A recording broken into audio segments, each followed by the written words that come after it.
All right, well, welcome back to the public showcase. We are here with two of Shabazz's top scoring players.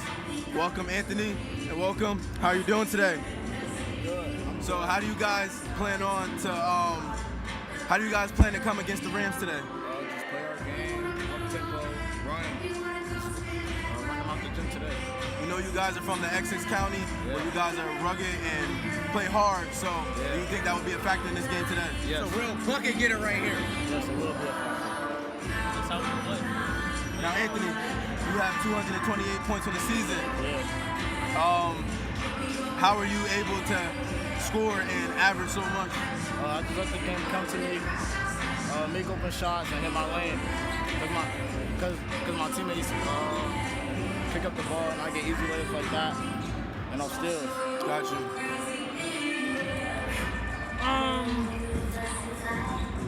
What's his name? What's his name? Oh. He just came back. He's just Elijah. How is it to be one of the second top players with the top points on your team? Feels good, just getting back from 30 days, trying to get back to the rhythm, so it feels good to be back out there. And how does it feel to be undefeated, 10-0, 5-0 in the conference, and coming into this matchup against Dickinson, who's 5-3? Feels good. It's another day to showcase what we can do. And prove all the doubters wrong like we've been doing all season. So. Last question. How does it feel to play in this such environment and play in a public showcase like this and really get to put your school on the map for real? It's exciting. A lot of people prepare for this opportunity, and I'm just glad I get the opportunity to play here. Thank you. That's it. That's all the questions we have. Thank you, and have a great game today. Have a good day.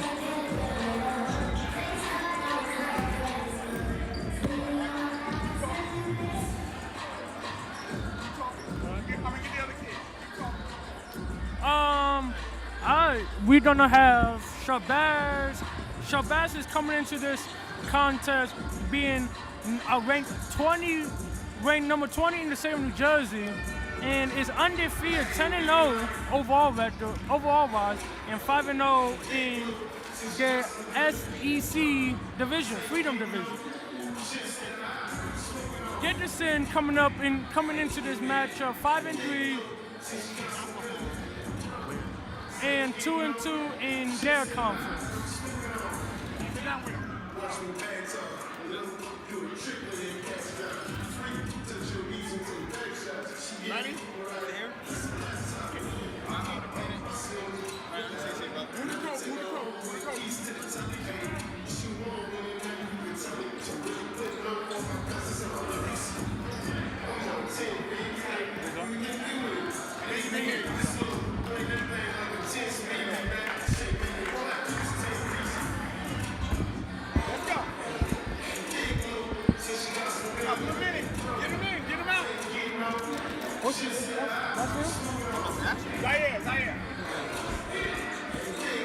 Nice. Hi, Zaire. Zaire, you are averaging 12-12 on the season right now. How do you plan to bring that into the game against Shabazz today? Just be aggressive, share the ball, be more dominant on offensive end and on defensive end, rebound, play hard. As a junior, being one of your upperclassmen, how do you plan to lead your team into this game today on a public showcase like this? Just show out, really. It's our time to show that we're one of the best teams in the States. So just be aggressive, talk on defense, play harder than them. We want it more. Got you.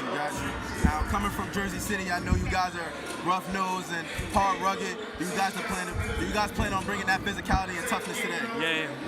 We work hours for this. We got to show them who we are, so it's our time. Thank you, Zion. Zion, how does it feel to be the only player on your team with the most points, 72 points on the whole season so far? It feels nice, but I know that my whole team could score, so I'm confident in all of us. Good answer. Good answer. I think that's it. That's all we have for you today, Zion. Thank you so much. Have a nice day. Have a good day. rough exit county teams coming into this matchup. Yes. You have Shabazz coming into this matchup ranked number 20. You talking, you live. You have Shabazz coming in here ranked number 20 in the state of New Jersey, 10-0 undefeated, and 5-0 in the SEC Freedom Division. Shabazz is also coming into this matchup with senior number 21 Zayn Barnes. He's averaging 17.2 points on the game. Let's see if we can bring that here today.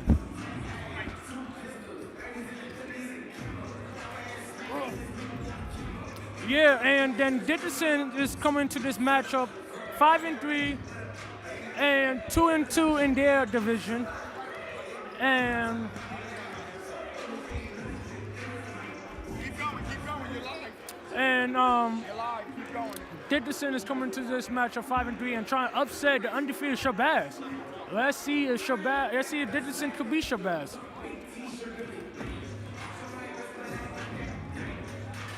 Can you hear?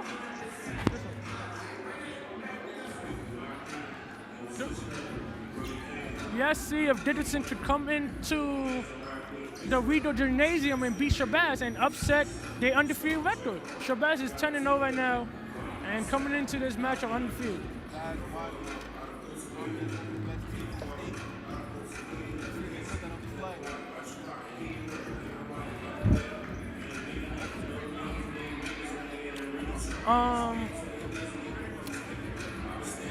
What do you think between this matchup between those two teams? How are you doing the thing between those two This teams? is going to be a very tough game between these two teams.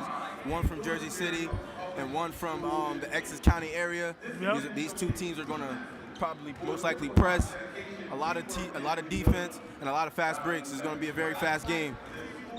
Yes, it is.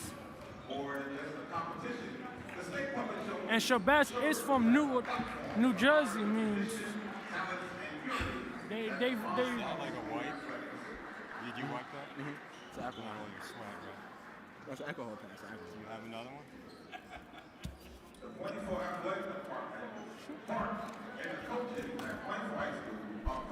Oh, right.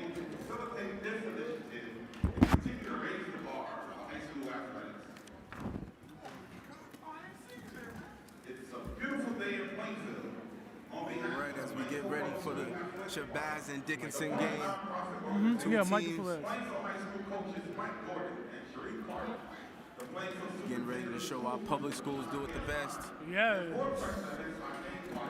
Welcome to the Rico Pretty Gymnasium for today's state public basketball showcase on the campus of Plainfield High School. Game 5 of Day 2 will put the Shabazz Bulldogs versus the Dickinson Rams.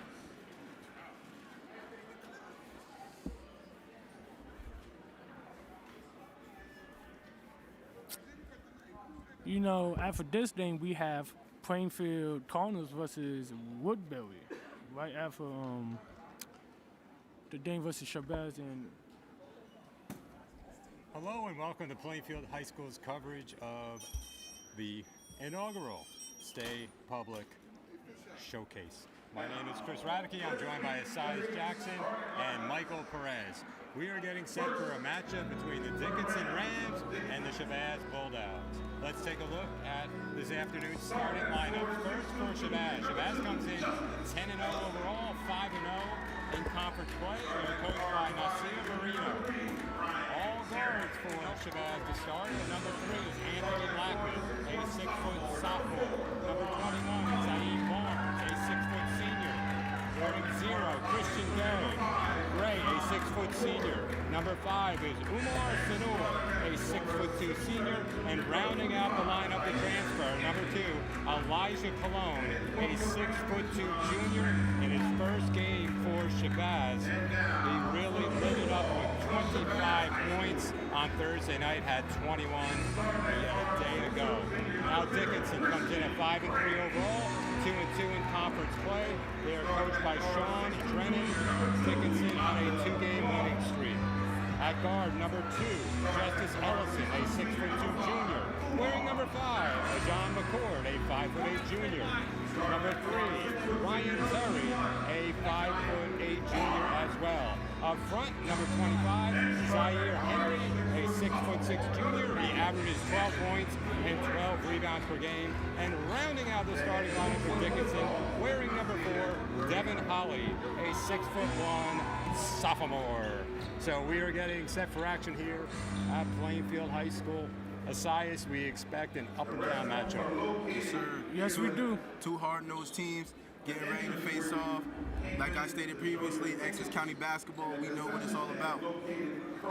And a matchup in talent, but also in different groups. Shabazz Group 1, Dickinson Group 4. But we should expect a competitive matchup, as we were talking about. Dickinson defeated College Achieve Patterson 58-40 on Thursday night. Shabazz won their 10th straight game yesterday, defeating Science Park 78-42. Shabazz will be in the familiar gold uniforms, black lettering and trim. Dickinson in the white uniforms. We are underway at the Rico Parenti Gymnasium, and already we have a turnover. Shabazz moving from left to right. Dickinson playing a 2-3 zone. A corner 3, it's contested, and it's good for Elijah Cologne. That's a great ball movement from Shabazz. Great way to share the rock and great way to get it around the three-point line. 30 seconds in here at the Rico Parenti Gymnasium. A pull-up pop from the right side.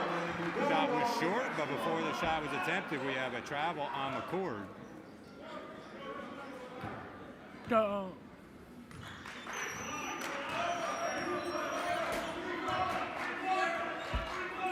Now Dickinson in a 2-3 zone.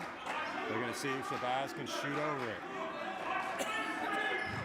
They get it into the corner, now bring it out. Cologne out top, gets a screen to the elbow. Gray looking to attack. Good defense so far this possession by Dickinson. A long 3 from the left side is no good, short from Barnes. Goes over the top of the basket. It'll be Dickinson ball, looking for their first points of the evening. 3-0 Shabazz. We play just about a minute.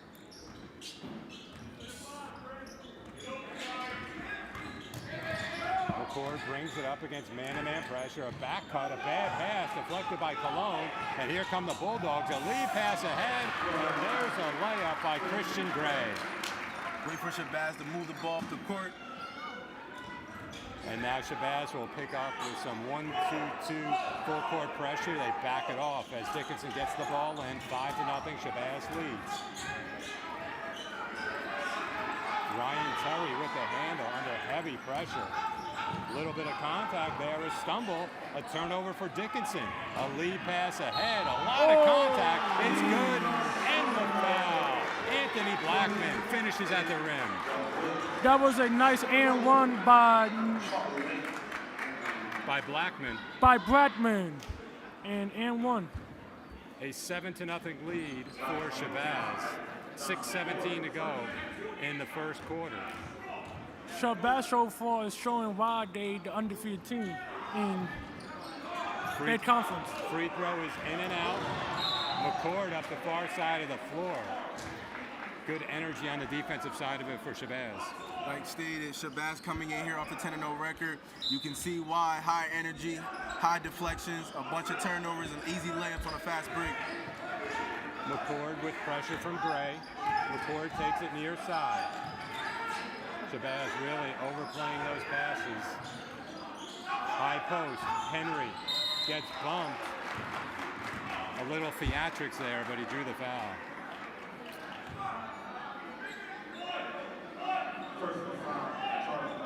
You can see the first foul of the game being called on Sonor. Refs are really letting these two Essex County teams play physical. Yes, they is.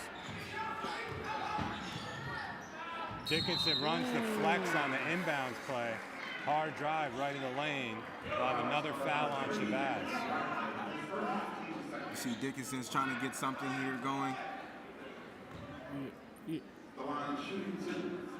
Devin Holly was fouled. He comes in averaging 8 points per game, 6 rebounds per contest.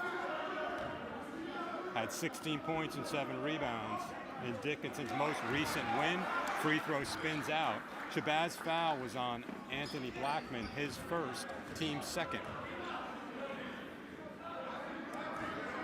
Dickinson looking to get on the board.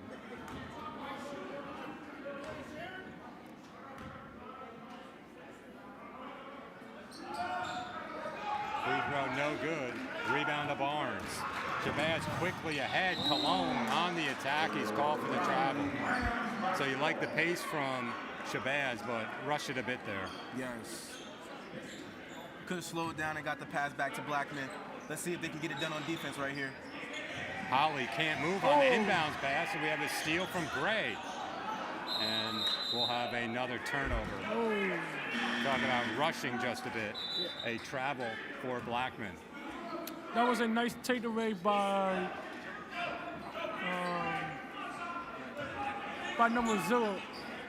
Lance Blade into the game for Dickinson, seeing his first action, and he'll look to bring it up against pressure from Cologne. Nearly lost it, got it back. A little bump from Cologne. And now Dickinson trying to set up the offense. Dickinson picks up his dribble. Blade picks up his dribble. And looks like neither one of you was ready to take a charge. Yeah. But this is what you expect from two Essex County teams. Yes. High energy, a lot of 50-50 plays. So now McCord will look to bring it up after Blade had a bit of trouble. McCord along the near side. Shabazz leads 7-0. Dickinson looking for their first points. That pull-up pop is no good from McCord. Follow is no good. And here come the Bulldogs. Gray into the front court, attacking his Barnes, getting to the rim, and he floats it home. That was a nice. Really here, moving the ball a lot, fast-paced. Blade misses a pull-up 3.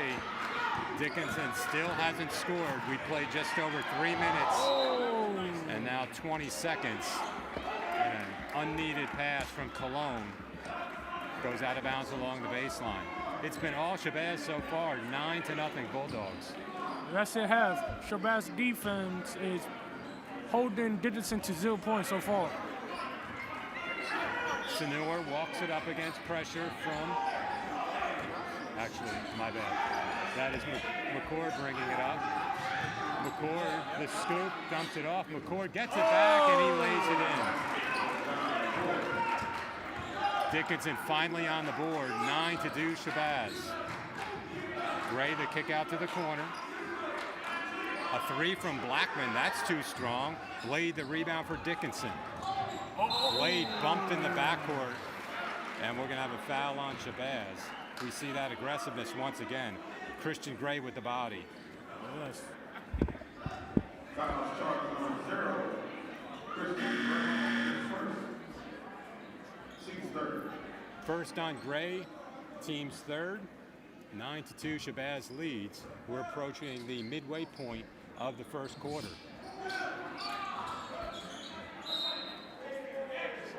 Dickinson having difficulty getting the ball in against this Shabazz pressure. It was deflected out of bounds, so they'll try it one more time.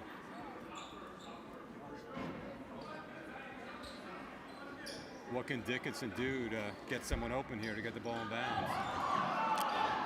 Dickinson should really screen their guards and really run a stack if they have it. You see they got their big man in, averaging 12 and 12.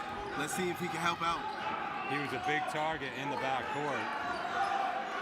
Shabazz looking to initiate the offense. Another steal for Shabazz. Here's Barnes. The sidestep has it knocked away, and we'll have a foul on Blaze, and Shabazz will get a couple of free throws.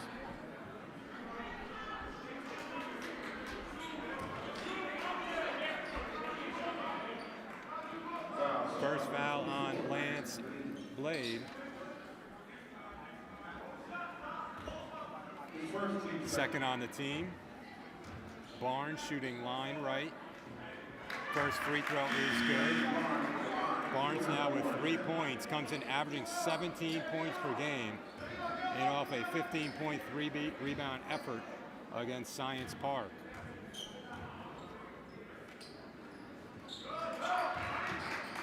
He hits the second. Shabazz leading 11-2. 3:39 to go in the first quarter. Now the big man, Henry, will look to get the offense started. Henry watched by Senor. Henry gets a high screen, gets bumped, no foul call. Now he's double teamed. They're all over him, and now the steal comes from Shabazz. An attack to the rim. The layup is good for Blackman. And you have to think about a timeout right now if you're Dickinson. Really do. Shabazz with the suffocating defense. They're really on a run right now as they get another steal. Blade turns it over, a bump in the lane, and an offensive foul. You have to love the energy from Shabazz. Yes.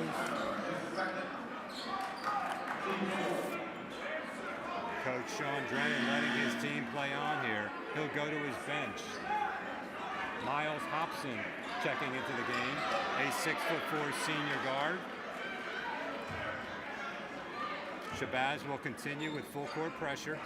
It's man-to-man, a dangerous pass to Blade, and he is fouled before going out of bounds.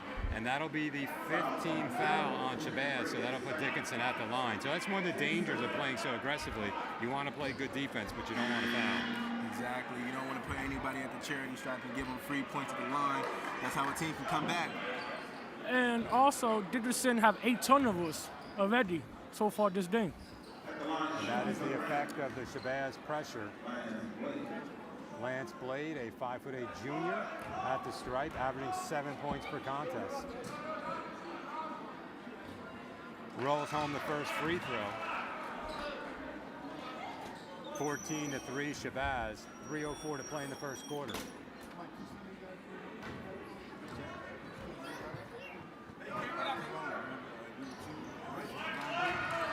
Second is good. A 10-point lead for Shabazz. Turnover. Dickinson comes up with a loose ball. A drive along the baseline. That's Ansu Toure. He travels with it. It'll go right back to Shabazz. They often say teams that press don't like to be pressed, and now Dickinson with an opportunity to apply some pressure. Three-quarter court, 2-2-1. Shabazz breaks it, but now we have a double team on the far side of the floor. Good hustle, and we have a couple players on the end line, and they're going to say that it was Henry touching his teammate, Yuri Rivera, and he was laying on the end line, so it'll be Shabazz ball. Double team in the corner. Oh, he wrapped around. Trenton won the foul call, doesn't get it. 2:37 to go in the first quarter. A contested pull-up from the right elbow is no good by Blackman. Rolls out of bounds. It'll be Dickinson basketball. Important part of the game here, ending the first quarter for Dickinson to try and keep this within 10, get some momentum going in the second quarter. Exactly, trying to come out in the second quarter and really cut this lead down one possession at a time and see if they can get it done here. Terry left of the lane, the floater's good. Nice move by Ryan Terry, the 5'8" junior guard, averaging 6 points per game. Shabazz back the other way, another turnover. 2 players on the floor, a tie-up, and we'll go to the arrow. Dickinson will get it back, trailing 14-6. Shabazz, EJ Carlin, recently eligible transfer from Hudson Cracker. Actually, the arrow stays with Shabazz, and a 3 from the right corner from Cologne. He started the scoring, and he hits a big one there as Dickinson was trying to claw back into this game. 17-6, Shabazz leading. 1:53 to go in the first quarter.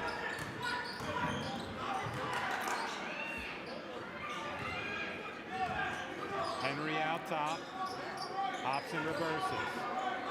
Hobson didn't see the pass coming. Somehow is able to recover it on the left wing. Hobson into the lane. We're going to have a foul or a travel. Looks like we're going to have another foul on Shabazz, which will put Dickinson back at the line. I see Dickinson is trying to get to the charity stripe and get the free points while they can before the quarter ends. Now, Sim Brown picked up the foul for Shabazz, his first. Dickinson shooting the bonus. First free throw is no good for Hobson. Hobson comes in averaging 4 points, 5 rebounds per game.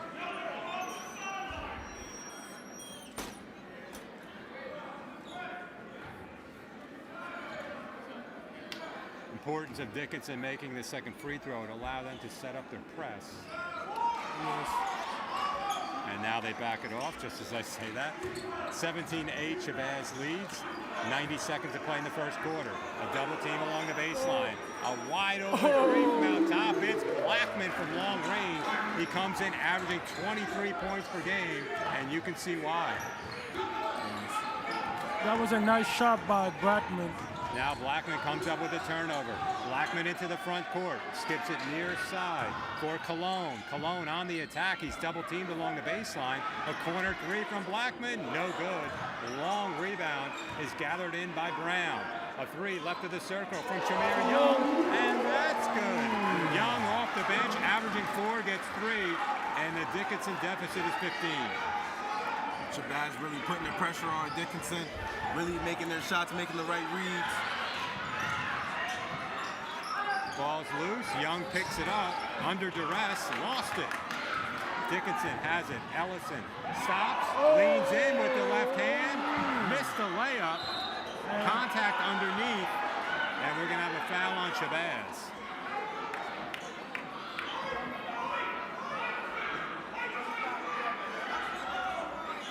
Officials talk about it for a second. Nassim Brown picks up the foul. Foul's mounting for Shabazz. Free throw is good for Hobson now, 2 of 3 from the line. 29.9 to go in the first quarter. Shabazz leading 23-9. Hobson is good with the second. He'll go out of the game. Ansu Toure returns, a 5'7" freshman.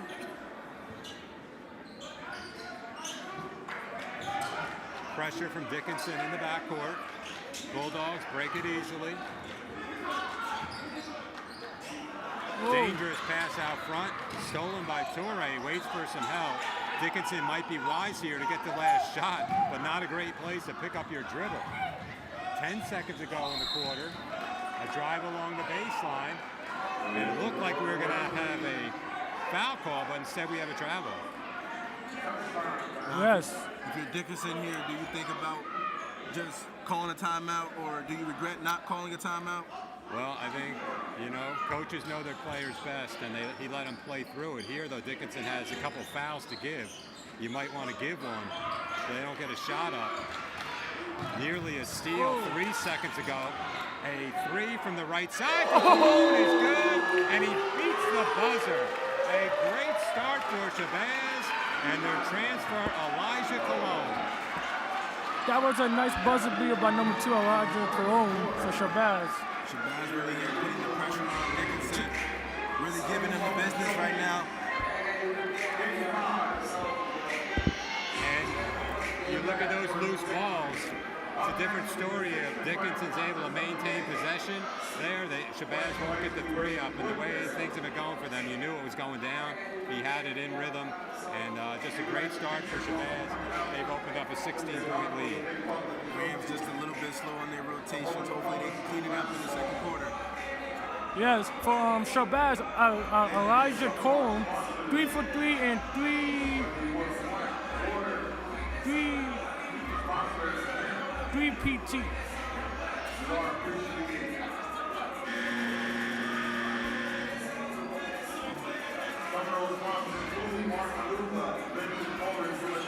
We are getting set for second quarter action here at the Rico Parenti Gymnasium, the very first state public showcase. My name is Chris Radicke. I'm joined by Shabazz Jackson and Michael Perez.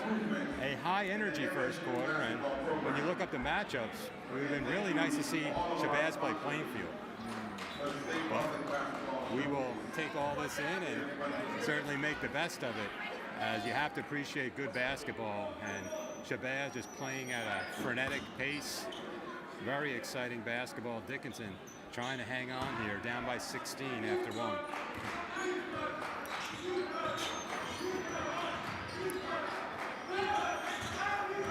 Barnes using a high ball screen. Barnes thought about the shot. Cologne driving left of the lane, gets to the paint. We'll have a whistle and a foul on Dickinson. Personal foul charge number 4. First, team shirt. The line shoots. First foul on Devin Holly. Just 11 seconds in, our first team foul. Free throw is short from Cologne. He has 9 points, looking to get into double figures. He's played just 2 games for Shabazz. He's averaging 23 points per contest. So that's basketball for you. Drills a 3 to end the quarter and then misses 2 free throws. So it stays a 16-point lead for Shabazz. We played 20 seconds in the second quarter. Now Shabazz switches it up and goes to a 2-3 zone. Lob backside and the stuff for Henry. That's one way to respond. Dickinson with the big energy move. Let's see if they can get on a run now. Dickinson applying pressure in the backcourt. Barnes breaks it easily. A 3 in the left corner is no good. They fight for it. And Dickinson comes up with the loose ball. A drive to the baseline. The layup is good for Ellison. And Dickinson showing some life. They trail by 12. They scored the only 4 points here in the second quarter. And now a bump on Terry.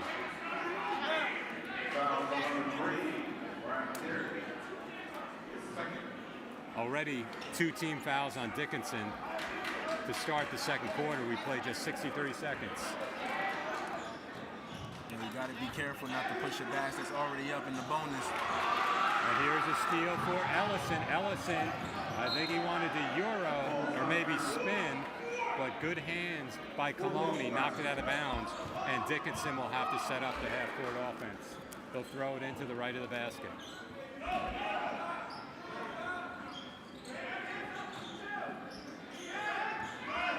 McCord, top of the key, watched by Blackman. Oh, that looked like a travel by Holly. Instead gets in the paint, throws it up, and that's a bailout. Shamir Young with the foul. Young, a 6'2" senior, averaging 4 points per game. You can tell Dickinson really emphasized getting downhill in the second quarter to start off. And you can see how Shabazz speeds you up. He put up that shot and sort of looked at the rim as an afterthought, didn't have his eyes on the target, but was bailed out by the whistle. Free throw is good for Holly. Averages 8 points per game.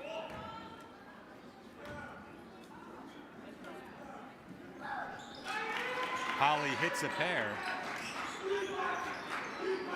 And Dickinson, a 6-0 run to start the second quarter. See if Shabazz can do something with it. Aggressive defense by Dickinson.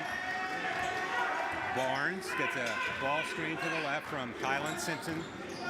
Barnes lays it off for Simpson, dragged the pivot foot, then took a 2-step. Oh, if I'm Coach Trenton, I'm not happy with that. That looked like a travel, so now you burn the arrow. It'll be Dickinson ball.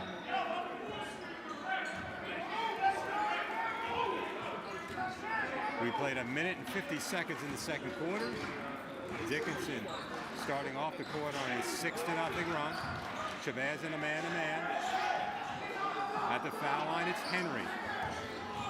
Here's a drive into the lane. A shovel to Holly. His layup's no good, but it's followed in by Henry. And the rec specs went flying, so we have a quick timeout. Let's see if Dickinson can stay on this run as they get ready to set up their press. So Holly will go out for equipment repair. Hobson back in.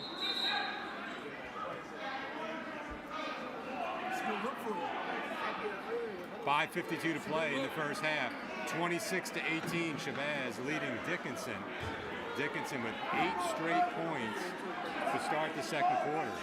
Now, as Shabazz, you really want to get something going. Maybe call a play when you get past half court down here. Straight up man pressure by Dickinson. Now a double team, a steal. Here's McCord to the basket. His finger roll is good. 10 straight for Dickinson. They're down by just 6. Dickinson not giving up at all, not allowing the first quarter to define the entire game. Gray loses it. Another Shabazz turnover, a 2-on-1. The layoff pass and the layup is missed by Ellison. Back the other way, it's Cologne. Right corner, an open 3. That's short from Sonor. And here comes Dickinson the other way, down by 6. And wisely, McCord will slow it up.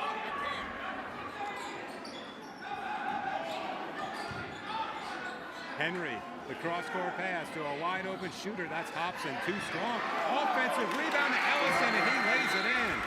And I was about to say, at what point does Shabazz call a timeout? And now we see them get one. Dickinson, Charles his line, really getting into Shabazz, really with their press, really with their steals and their hands in the passing lanes.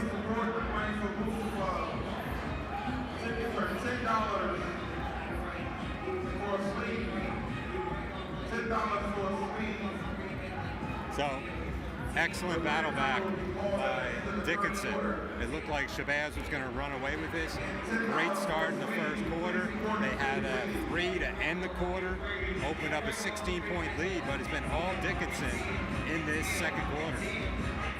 Dickinson really focusing on getting downhill, and really getting to the line and getting to the rim. Really applying pressure to Shabazz. And turnabout is fair play. It's the Shabazz defense creating turnovers that got them the big lead, but now Dickinson has been able to force some turnovers of their own. Yes, I have.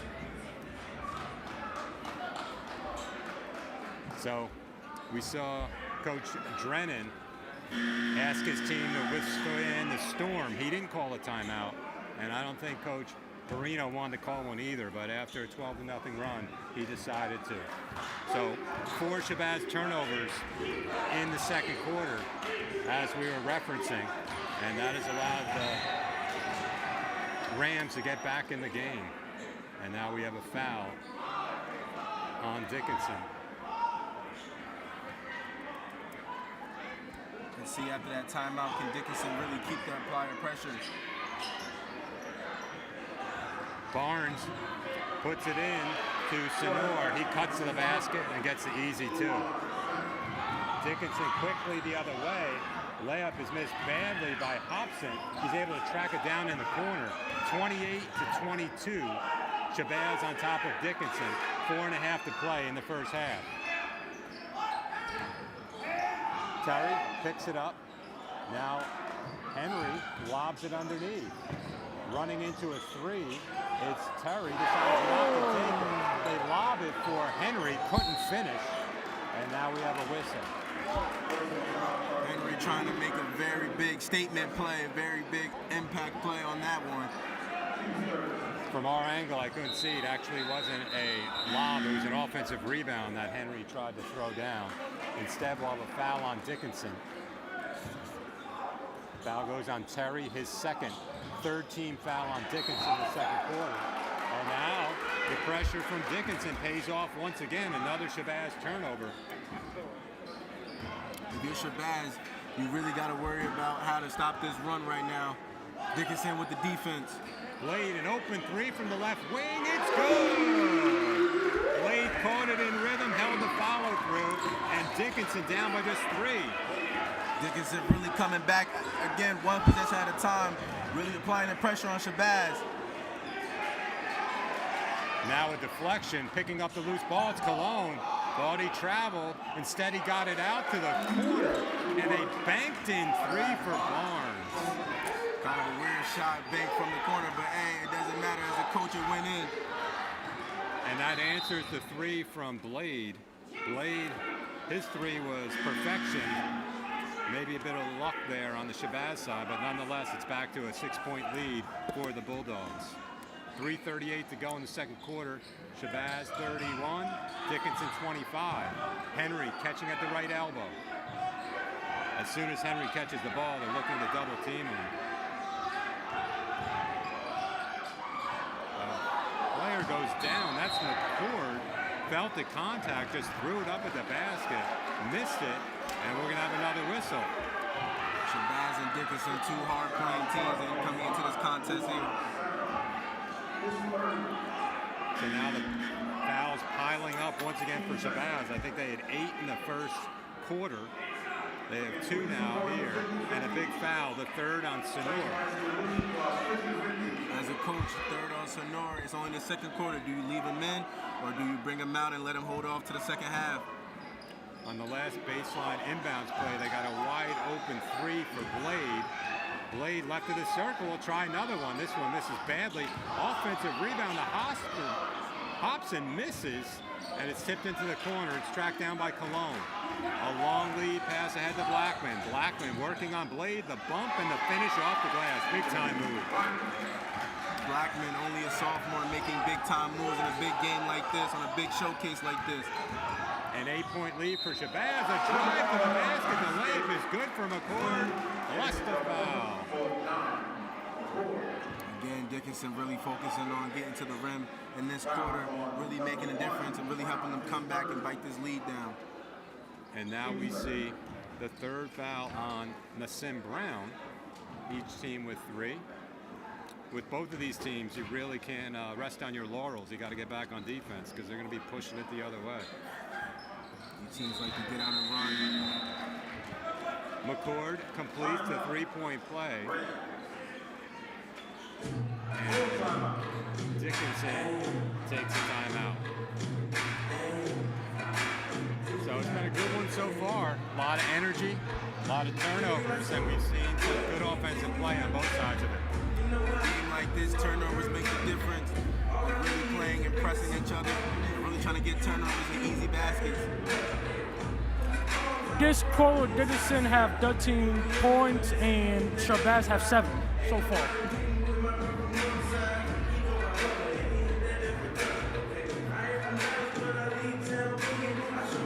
Shabazz undefeated, 10-0 overall. Dickinson comes in at 5-3.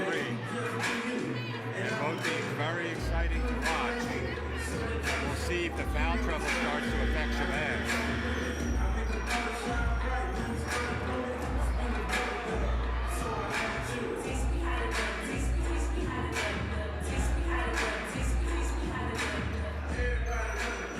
Blackman in double figures for Shabazz. He has 10 points.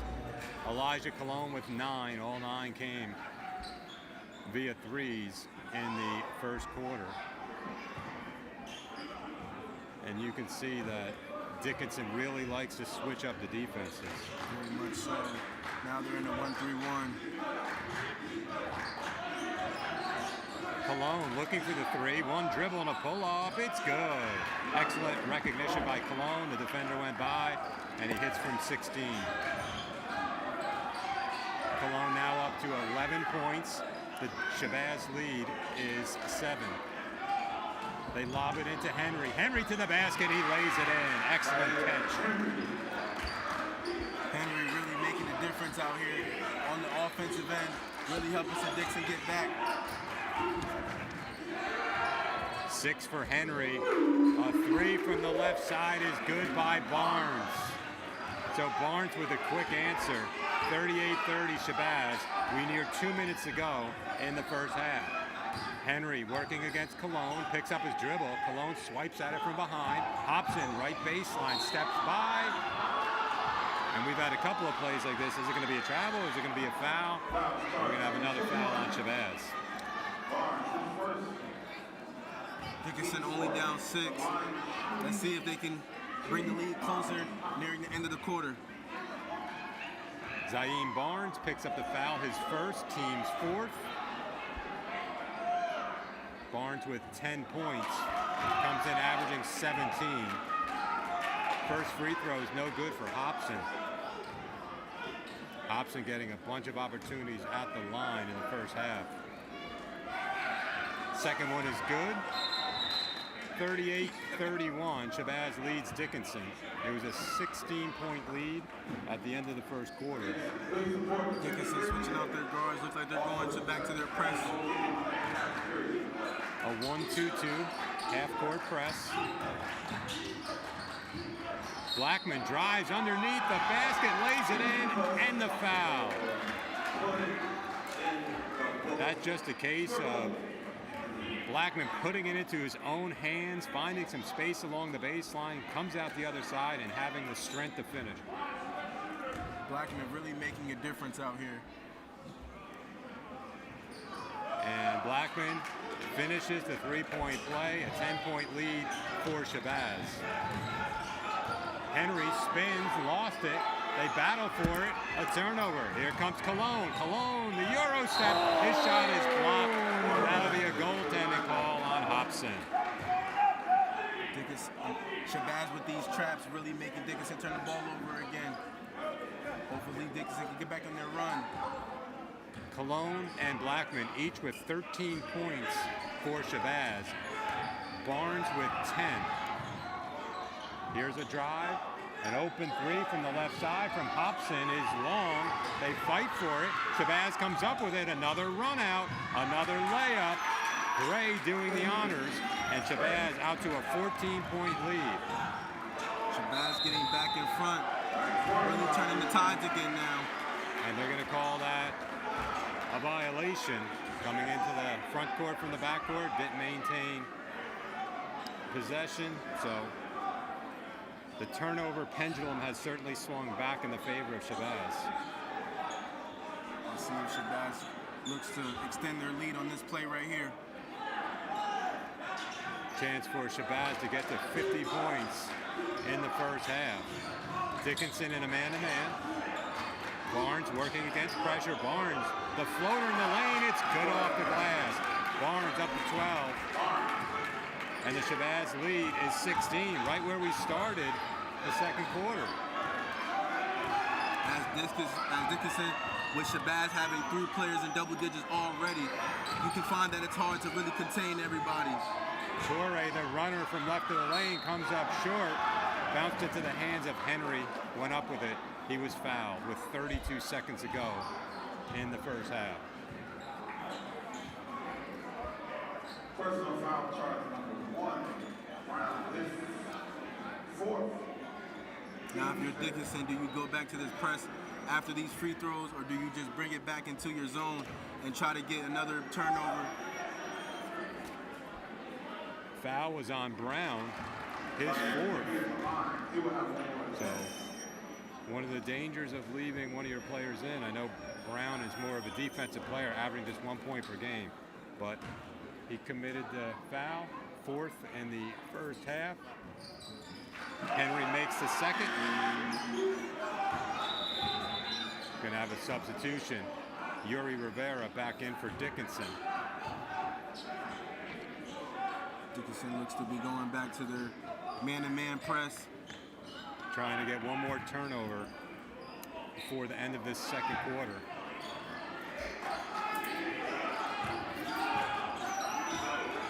Dickinson with 14 fouls if they commit one here to put Shabazz at the line. Gray mishandled it, got it back. Gray out near midcourt. Looks like maybe Shabazz will play for the last shot. They have the floor spread. Dickinson really trying to apply the pressure here. You can't foul now if you're Dickinson. 8 seconds to go in the quarter. A 3 from the right side. It's good by Barnes. 2 seconds, 1 second, and that's going to do it for the second quarter. Dickinson rallied to begin the quarter, but Shabazz with the answer, and the Bulldogs have put up 50 in the first half to open up a 17-point lead. Shabazz with a hard-nosed, high-scoring approach this game, really applying the pressure, really making Dickinson turn the ball over, and really turning the tides in this entire game. Dickinson had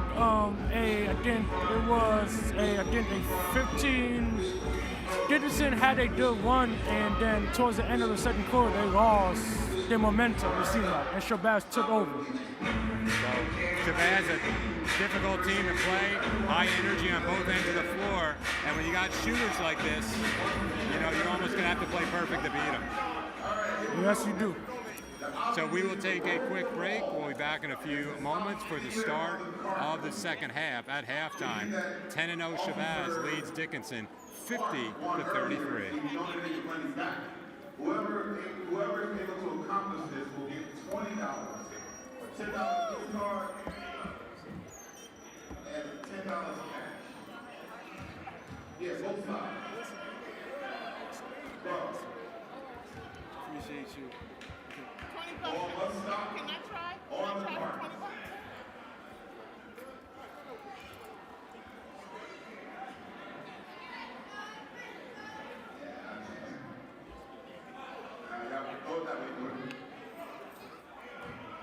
Anyone can participate, by the way.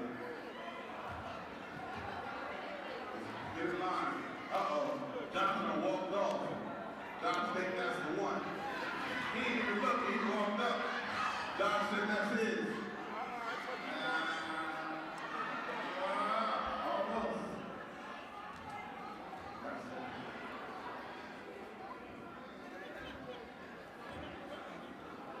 Uh-oh, we might got one. That's too fast. We might got one over there, though. God might got it. God might got it. God might got it. Oh, it's off. Does anybody want to come look? It's off. Yeah, over there it may look like it's on the floor, on the carpet. But it's not.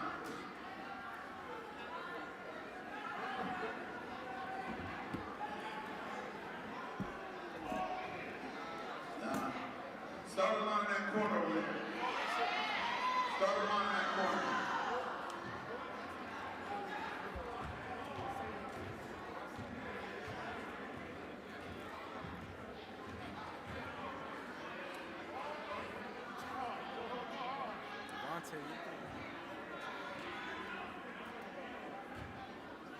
All right, who do this? Whoever, you can't play no more. Who do this?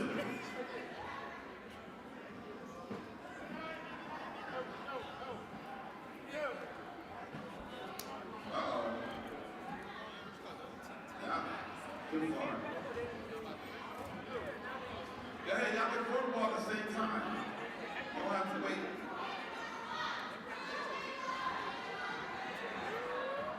Oh, about to hit each other. Go to your head. Uh-oh, we might got some. This one right here. This one.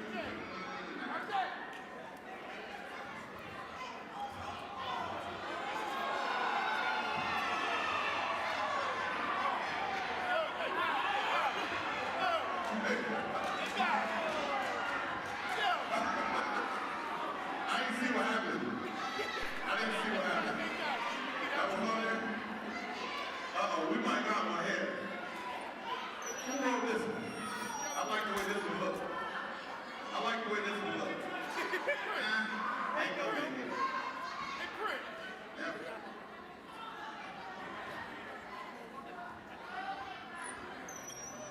All right, we got about a minute and a half left. Nah, that was too. We're gonna start this one over. Uh-oh. I like this one over here. Nah, I ain't gonna go far enough.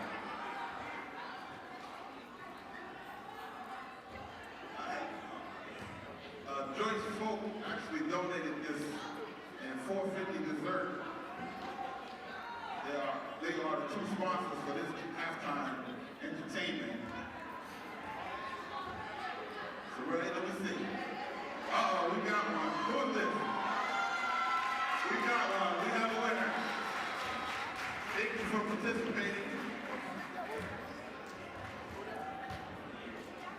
Again, the concession stand is open. It will close at the completion.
That's an awesome idea.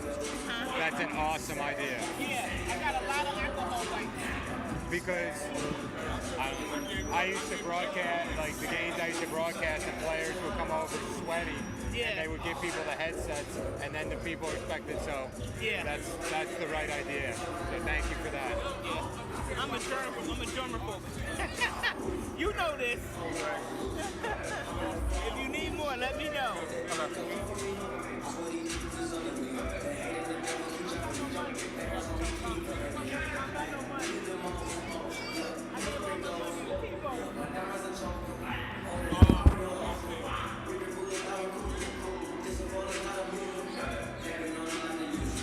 Welcome back to Plainfield High School. We're at halftime. Shabazz leading Dickinson 50-33, our fifth game of the day in the State Public Showcase. My name is Chris Radke, joined by Michael Perez and Isaiah Jackson. Very exciting first half, a game of runs. Shabazz ended the first quarter going up by 16 points.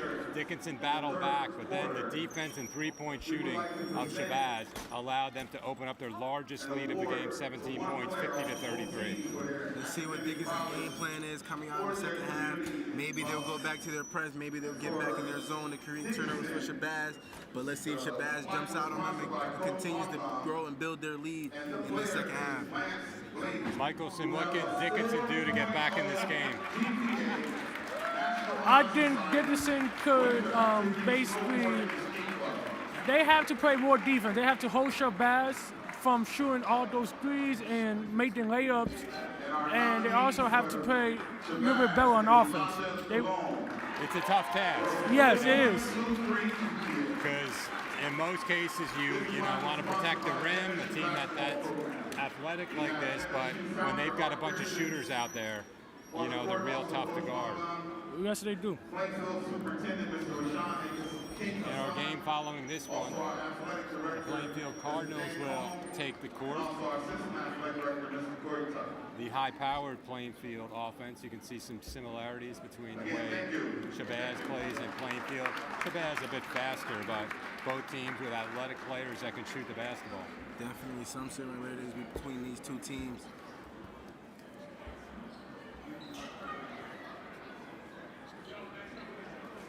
Again, just a reminder, the concession stand will close. Shabazz comes in 10-0 to start the season, 5-0 in conference play. They won yesterday, beat Science Park 78-42. Dickinson 5-3 overall. 58-40 win on Thursday against College Achieve Patterson. We're about to start the second half. Shabazz will have it first, moving from right to left. Umar Sinor will throw it in. And we are underway as Zayn Barnes walks it back over the timeline. Dickinson opening up in a man-to-man. Let's see if Dickinson's man-to-man can really help them get turnovers and really stop this Shabazz run. A three from the right corner is short by Blackman. Loose ball taken in by Cologne. We'll have our first whistle of the second half, 23 seconds in.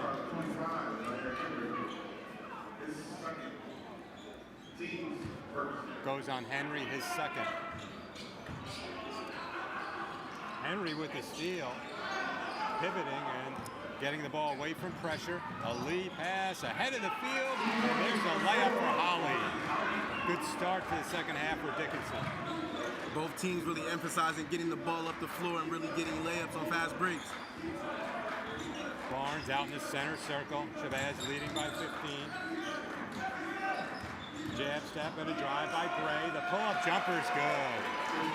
Shabazz has a whole bunch of skilled players. Shabazz, again, with three players in double digits. And Dickinson, how easily can you stop them? Ellison misses underneath. Holly tied up. Possession arrow favors Dickinson.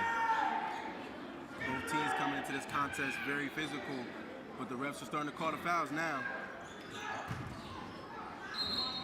Holly has it raked away, and he last touched it, so that's a Dickinson turnover. 52-35 Shabazz. We play just over a minute in the third quarter.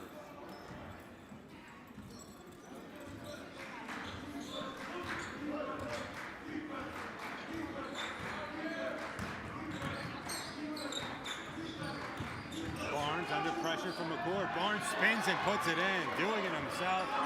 That's a big-time basket. Tough move right there. Dickinson really relying on their man-to-man defense. Here's another turnover. Cologne shut off. And before he could turn, he got pushed. That'll be a foul on Dickinson.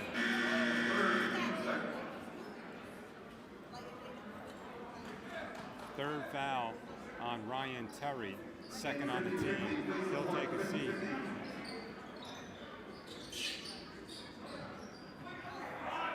Toure, the freshman, back in. A long three from the right side. Comes up short for Cologne. Rebound is gathered in by McCord.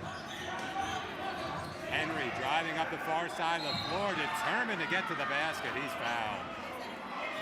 Henry really the difference maker in this game for Dickinson, trying to keep them alive, really trying to put points on the board. First foul of the second half on Shabazz. Whistle goes on Cologne, his first. Henry looking to get into double figures. He makes the first free throw. He now has 9. Comes in averaging a double-double at 20 points and 12 rebounds against College of Chief Patterson on Thursday night. He's got 10, and the lead is 17 for Shabazz. Hard drive by Blackman. No one comes over to help out, and Blackman finishes at the rim. Blackman really showing why he averages 24 points on the season, really getting to the rim and really being a good asset for Shabazz. Henry above the rim tried to tip it in. Ellis into the deck, and he's called for the travel. Cologne helps him up. I think Ellison appreciated the sportsmanship, but he was a little bothered by the non-foul call. A 19-point lead for Shabazz, 5:45 remaining in the third quarter. Backside for Shamir Young, some body contact, and that's a Dickinson foul. Looked like Shabazz was trying to get their get back on that lob that Dickinson got on them, but it was tied up and called for a foul.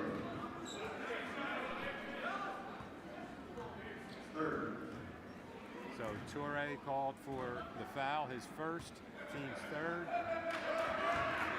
Free throw is good for Shamir Young. Young up to 4 points.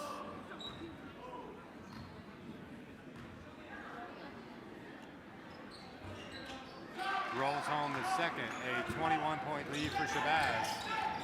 Dangerous place to catch it by the freshman Toure, but Dickinson does get it over the timeline. As Dickinson, you would try to run a play here and maybe get some offense. McCord got into the paint, couldn't finish. Back the other way, Barnes lays it in. Dickinson didn't balance the floor there. And now a pass intended for Henry in the corner is stolen away by Gray. A lead pass to Blackman. He lays it in, and Dickinson needs a timeout. Shabazz really putting on the pressure on Dickinson, really showing them why they're 10-0, and really starting to roll the tides and push the tides in their favor in the second half. It looked like Shabazz is pulling away from Dickinson, being up, I think, by 22 points or 23 points right now? 25. 25 points, my bad. Well, you know, you really can't make any mistakes if you're playing Shabazz, because on one of those previous possessions, Dickinson got in the paint, and then there was no one back to balance the floor. No one rotated back, so Shabazz is constantly putting pressure on you on both the offensive and defensive ends. Shabazz really getting the ball out here in transition and really making Dickinson really having to sprint and turning the tides and taking advantage of the numbers game. So we'll see if Dickinson has a response. They had this game in single digits late in the second quarter, but it's been a Shabazz explosion. Park Incorporated, Elizabeth Park, and the MNU basketball program.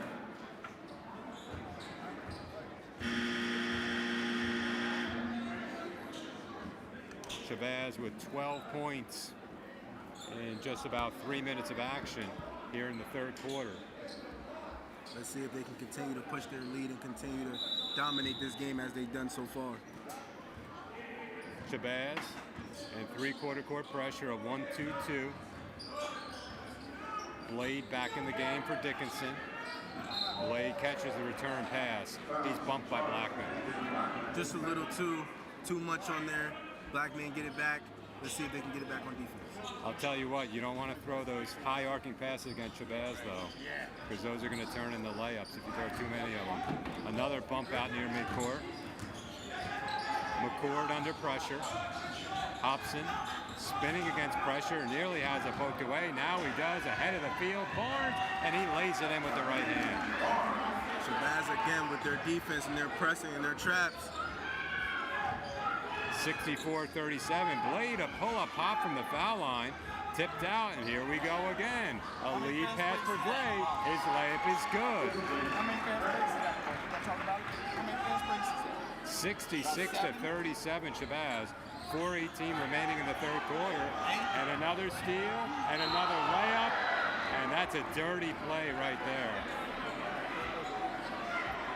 Blade with the push, you just don't do that. Didn't go for the ball. That's got to be an intentional foul. Shabazz really here upsetting Dickinson and really putting them on their heels. And this is the benefit of having three officials. Yesterday we had a situation in one of the games, and a bit harder when you have just two pairs of eyes. What? Second foul on Blade, team's fourth. As Dickinson trailing big, and now you have that foul coming up. You just wonder how they can get themselves out of this drought.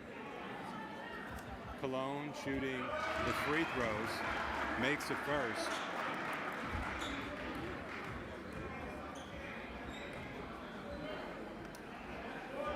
Good rotation. The second is down.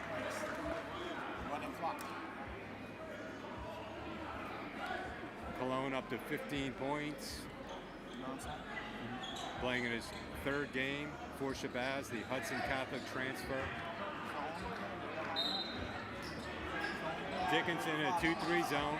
Shabazz throws it out near midcourt.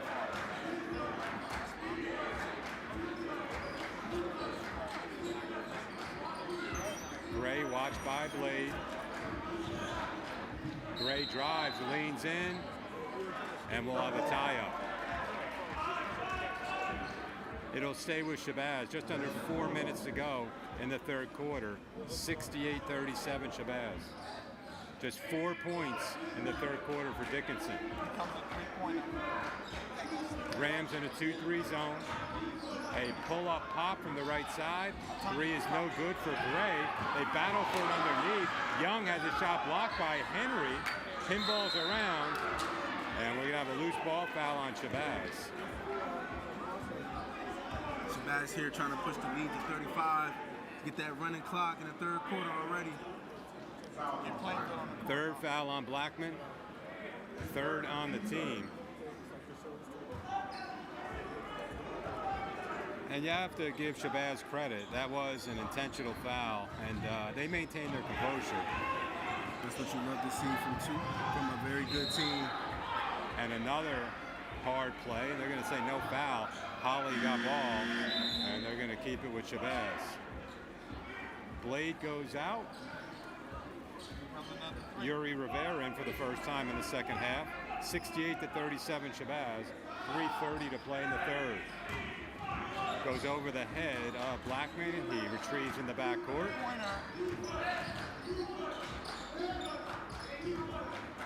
Cologne thinking about the three. Now will fire it. No good. He was online, but too strong. Offensive rebound. A three from the left corner is no good from Barnes. A step back long two from Blackman is no good. And we'll have a loose ball foul. Blackman, for the most part, has taken good shots, his feet underneath him. That was a little bit of a tough one along, too, while stepping back. But he's done very little wrong tonight. Number 21 with 21 points as we near 3 minutes to go in the third quarter. Pressure along the far side.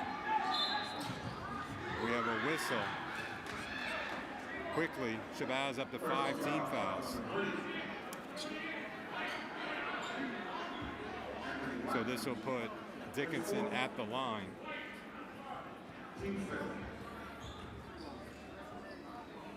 As Dickinson, look at this as an opportunity to finally get some points on the board, get something going for your team. That's the 4th foul on Blackman. Toure, the freshman, misses first free throw. Blackman will go out. He's replaced by Senor.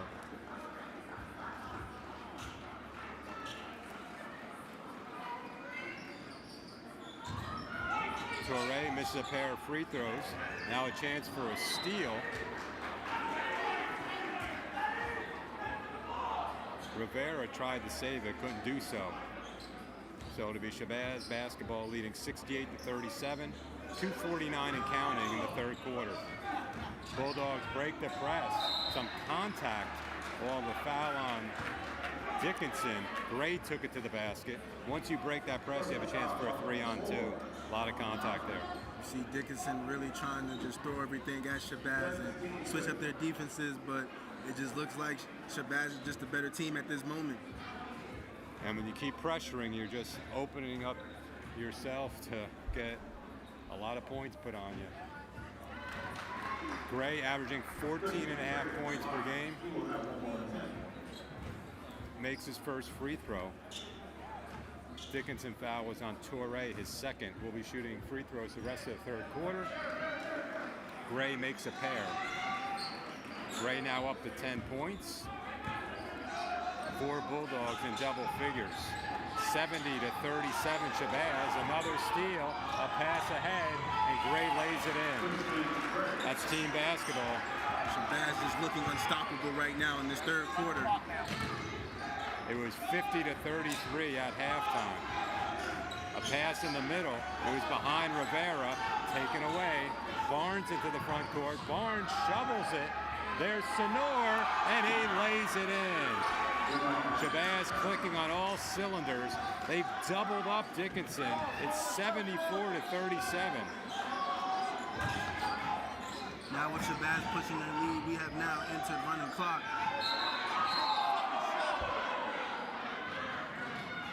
Hobson tried to step by a defender on the baseline. A little bit of contact there on the arm. As you mentioned, we've gone to the running clock.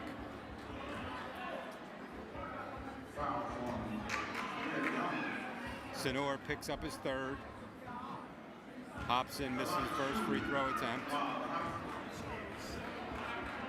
Hobson with 5 points. Comes in averaging 4 points and 5 rebounds per game.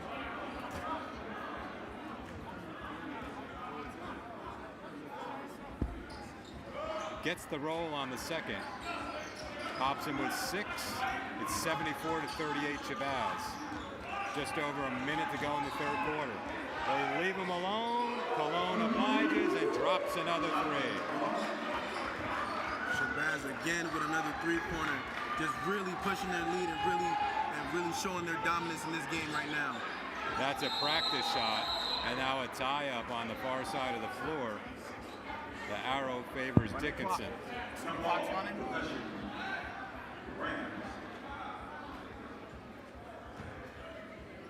Cologne up to 18 points according to the scoreboard. Here's a wide open 3 and an air ball by Ellison. And sometimes they talk about being too open. Lets you really think about it, but he came up well short on that one. We have a loose ball foul, and with the running clock, this will take us to the end of the third quarter.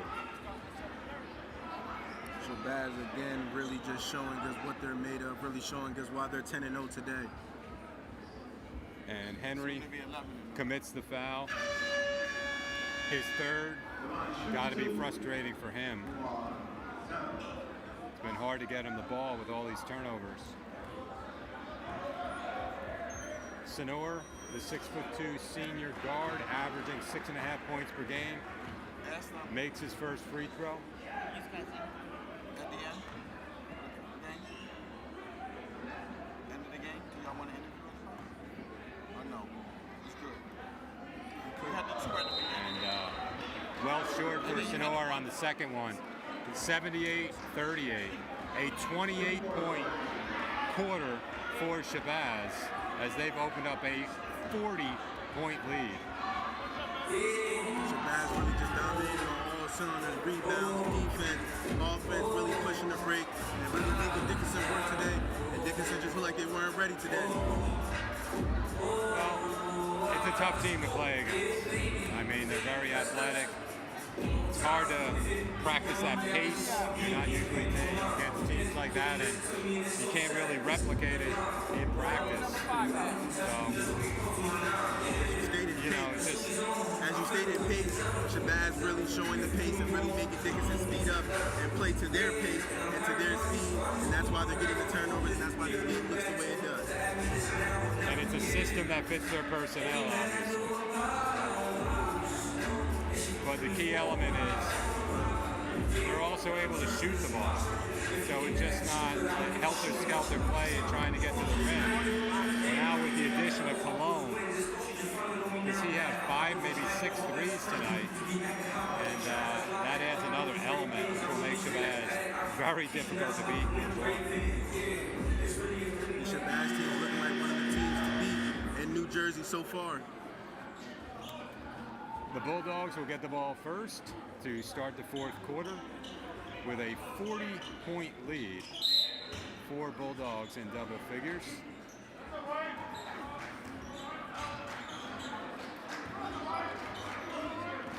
Cologne walks it ahead. You see Shabazz coming out in a very slow-tempoed offense. And as you say that, Blackman back in with 4 fouls. Actually, sorry, that was Barnes looking to attack. 4th foul on Henry.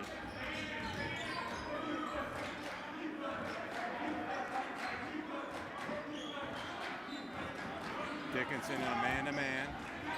Sonor at the elbow, lost it. Henry the loose ball. A lead pass and a good defensive play there by Gray to swipe it away, preventing the layup. Shabazz up by 40, but still winning the 50-50 plays and still winning the defensive game and the all-around energy.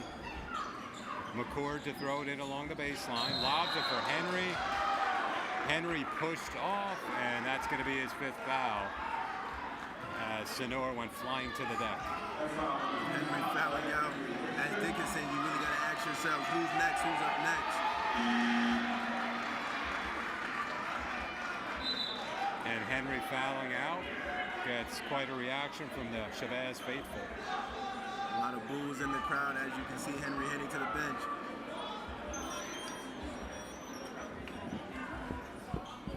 Well, they continue to run the clock while they wait to make the substitution. 6:18 and counting. Shabazz 78, Dickinson 38. Dickinson continues to apply pressure in the backcourt. Blackman to Barnes. Barnes out in the center circle. Shabazz taking their time these last couple of possessions. Barnes shovels it to Cologne. His 3 is good. Cologne really making a big impact for the Shabazz team. Very good pickup for them. Hobson tries to answer from the corner.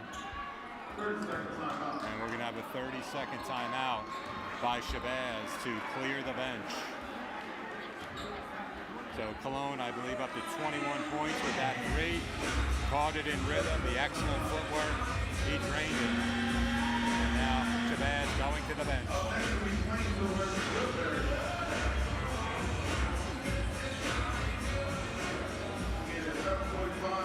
With Shabazz subs, you ask yourself, can they keep up the energy and the same play style?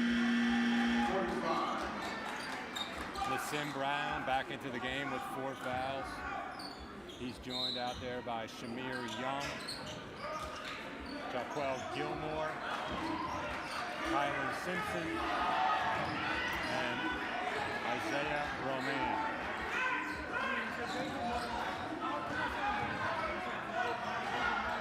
Young with a jumper from the right wing. Long rebound gathered in by McCord. McCord looking to attack. It's poked away. McCord retrieves it. We approach 5 minutes to play. Shabazz leading 81-38. McCord to the foul line. Kick out. Wide open 3 for Hobson. Off the back iron. Dickinson finding the mark, but just can't capitalize on these shots. Shabazz getting out in transition once again. Loose ball. Gilmore got it back. The drive and a hard foul. Brown took it to the basket. Got hit across the right arm. Looking for his first points of the game. The sophomore will get 2. Ellison commits the foul, his first. Already Dickinson with 3 team fouls. Free throw rolls home. If you have the winning 50-50 ticket numbers, please come to the score table. 382-4639.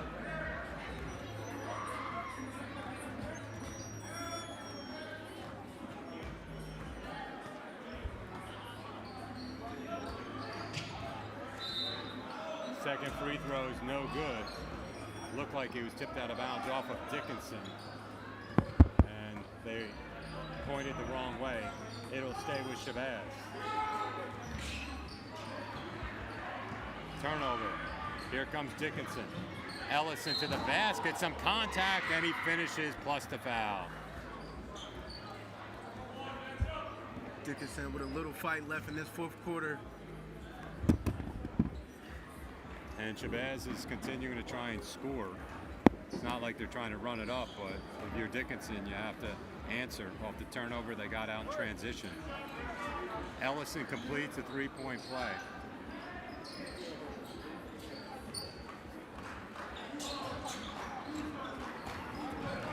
So according to the board, that's the 5th foul on Brown, but they continue on. A 3 from the left corner is no good for Gilmore.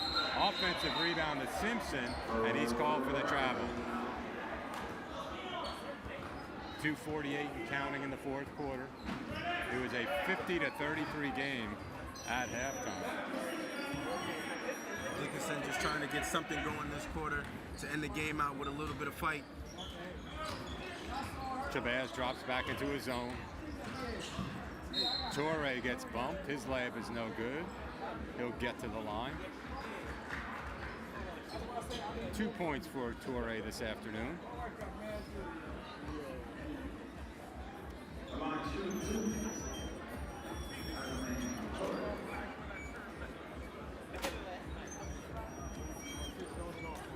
First free throw rattles out.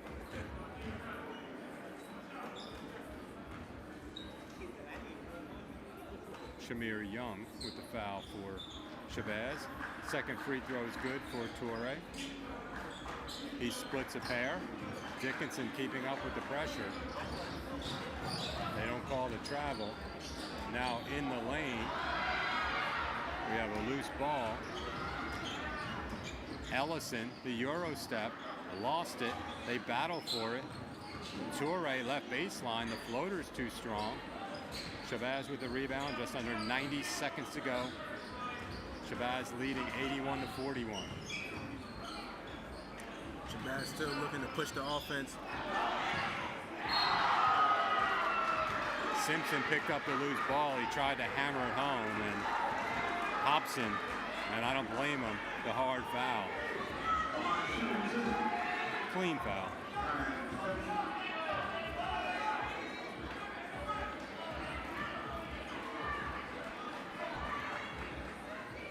If you're Shabazz, when you get the ball back, hopefully you just hold it out, let the clock run, and seal this game away. Simpson misses the first.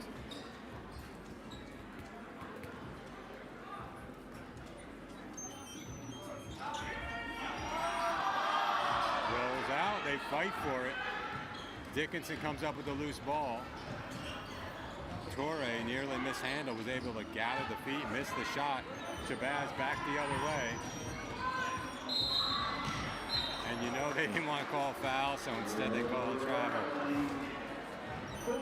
Clock still running down to 15 seconds. If common sense prevails, we're going to finish right here. 3 seconds, 2 seconds. And that is going to do it. Shabazz going on a late run in the second quarter to take control of the game, and they dominated in the second half, outscoring Dickinson 31-8. Shabazz really showed their toughness and their effort and their grit in this game, really with the turnovers and their press, coming into the game with high energy, flying all over the court. This game was theirs to win. Well, again, Dickinson shouldn't hold their heads. They should look at this as a learning experience. Shabazz is just really good. A lot of teams are going to have trouble with the Bulldogs. That's why they're 11-0. Dickinson falls to 5-4 overall.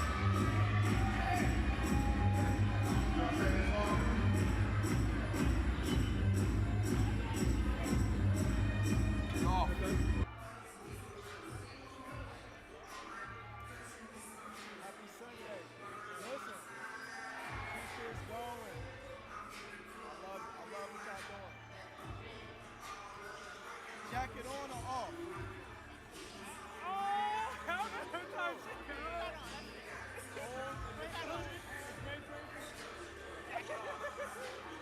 She said take it off. Take it off.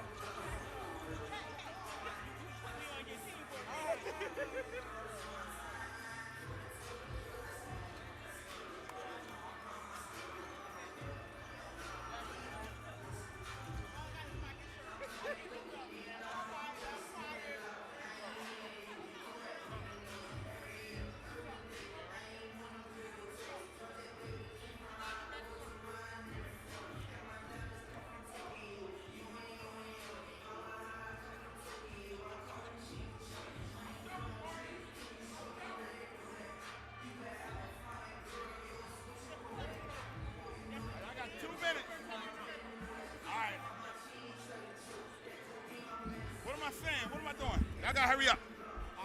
I know, right? Yeah. Hey, this is an interview, right? Testing, is this thing on? Testing 1 2. Testing 1 2. Testing 1 2. Testing 1 2. Testing 1 2.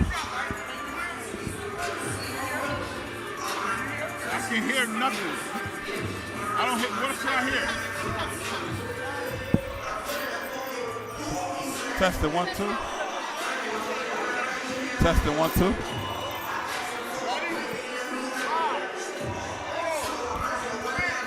Testing 1 2.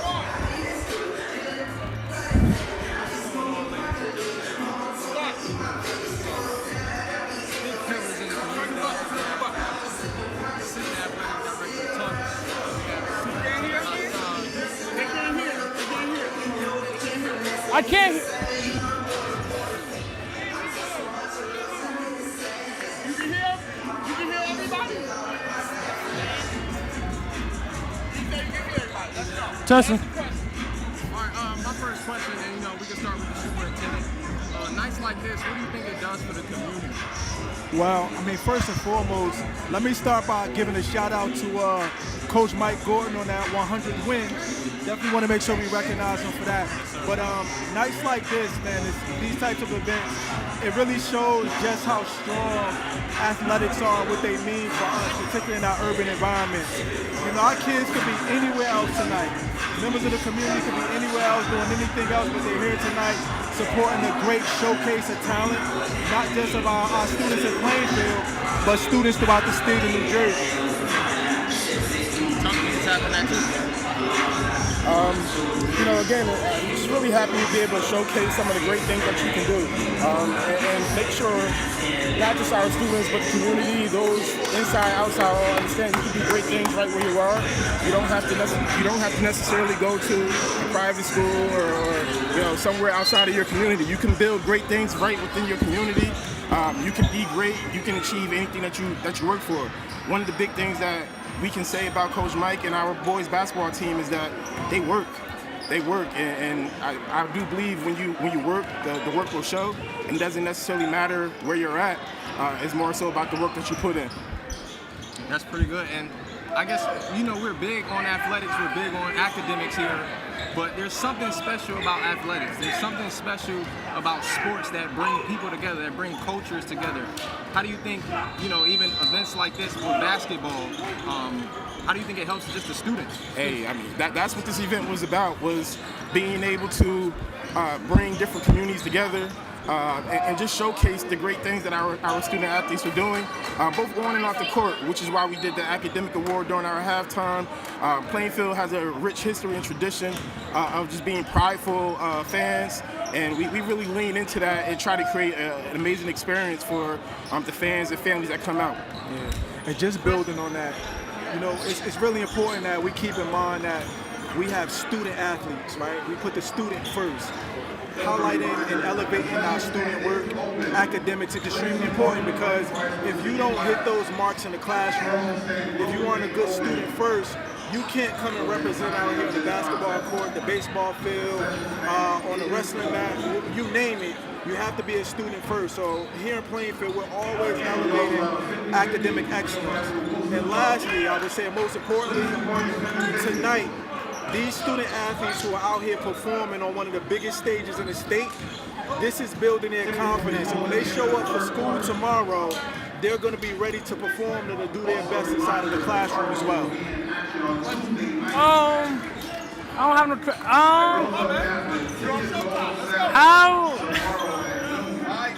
How does it feel to win a county title and a state title last year for the first time in I don't know how long? Listen, I want to just say this. No offense to any of the other superintendents in the state of New Jersey, but every time I walk into a room up full with other superintendents, I smile and I walk in with the biggest grin, knowing that what we accomplished last year and the fact that we're so proud of our students. And by all means, it looks like we might be headed in that same direction this year. So get ready for more smiles and more grins. Yes, sir. Hey, man, that's pretty good. We appreciate you guys coming in. We'll definitely have you back if you want to come back for an interview. I guess at halftime. Yes, sir. Thank you. Absolutely. Let's go Cardinals. Yes, sir. Let's go Cards.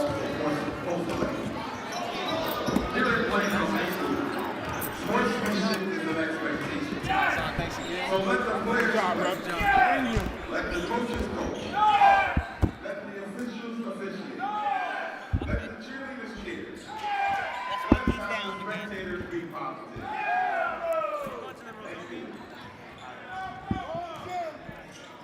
The State Public High School Basketball Tournament is a celebration of athletic excellence. How you doing? You can sit down. Source spirit of public school education.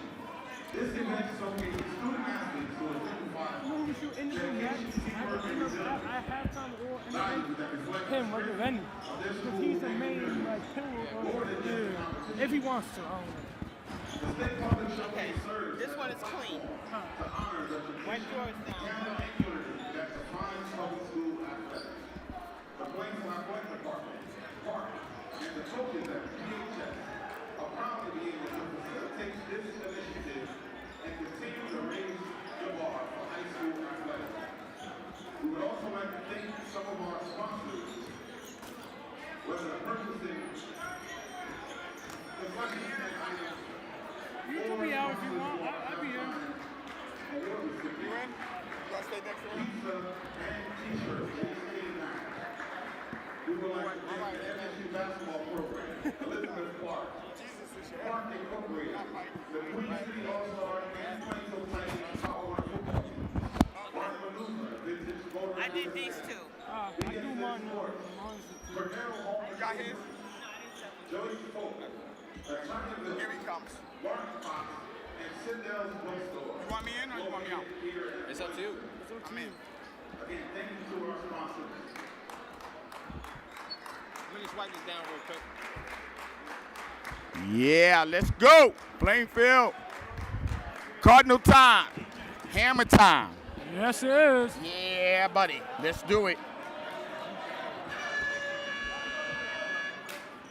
It's showtime here.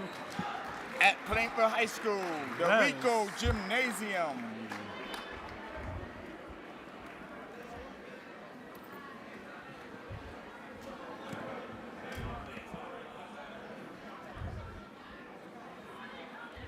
You want to give some statistics real quick about Plainfield? What's their record? Plainfield is 9-1 and 3-0 in Union County Division. Mike Doran have 216 points on the season so far for Plainfield High School, or for PHS. You make sure he has his mic.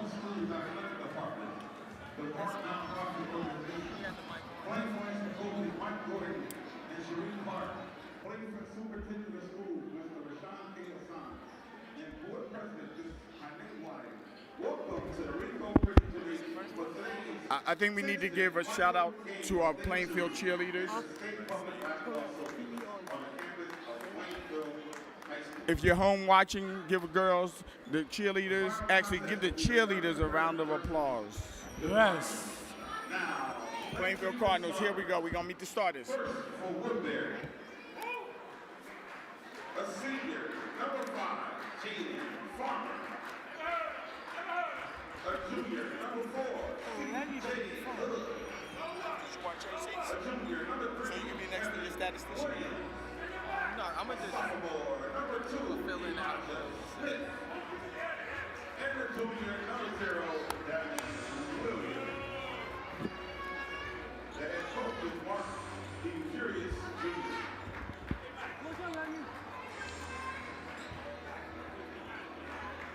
All right, guys. Put your hands together. Stand on your feet.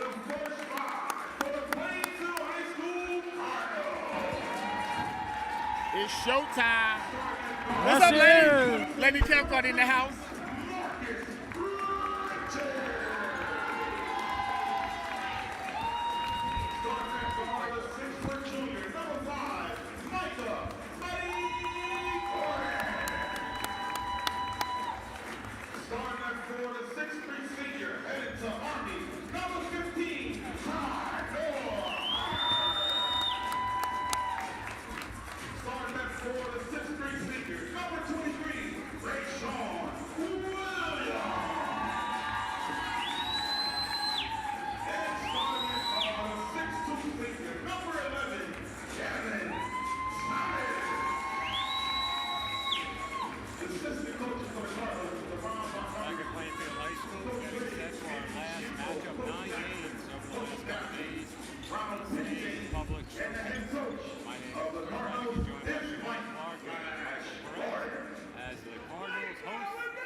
Plainfield comes in at 9-1 overall.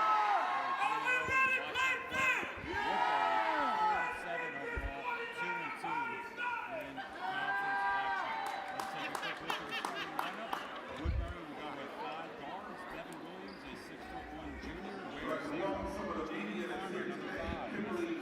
Corsia, Christian, Coven, 6'1" junior. Elijah Smith, number 2. He's a 6'1" sophomore. And CJ Hood, Productions, Chris B. Photo, Ryan Ariella, Joe Flick, Hoop Diaries, D1 Media, and Steven Metro Area. Because he don't have the money. The money is over here. Marcus Richards, a 6'1", 160. Also, shots by King is in the building. Devin Thomas, Along with another guard, 6'2", Professor Plummer 180 pounds. He's got forward number 15, Tyler Hunter, a 6'3", 170 senior.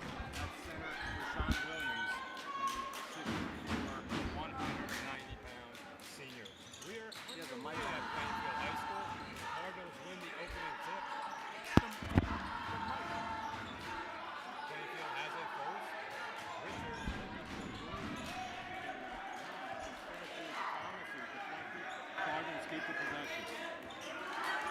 Woodbury in a 2-3 zone. Gordon, a three from the right corner. Michael Gordon with his 20th three of the season, and the Cardinals lead 3-0.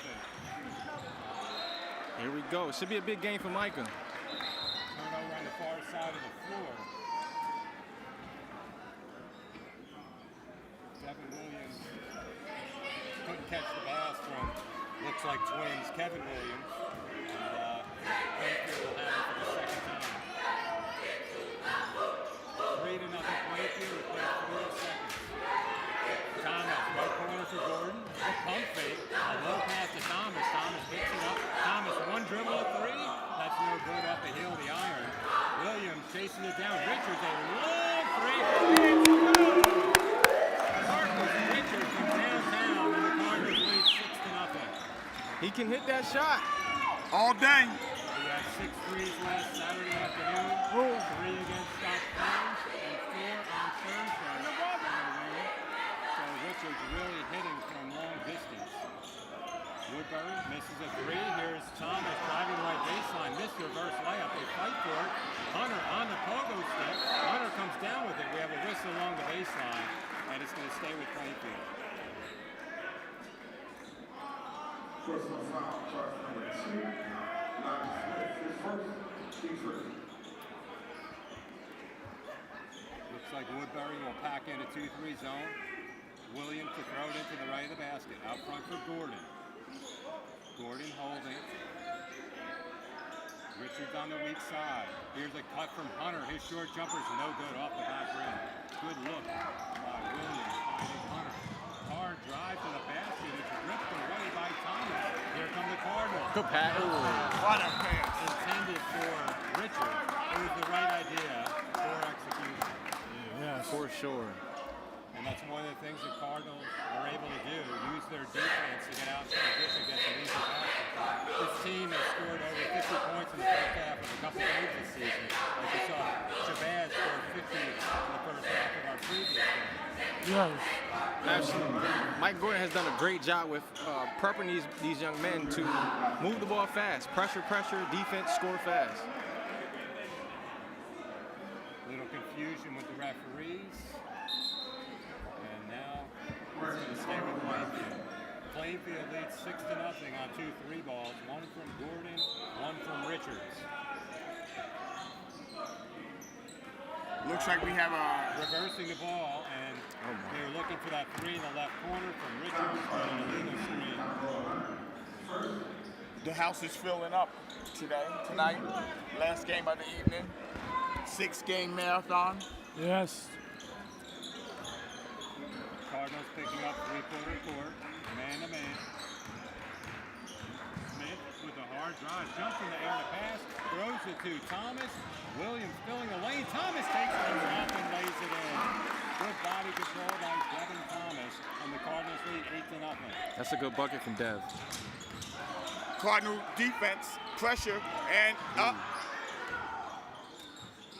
3 from the left side is good for Devin Williams, who comes in averaging 15.5 points per game to lead Woodbury. So the Cardinals start off on an 8-0 run. Woodbury with their first points. We played just about 2.5 minutes.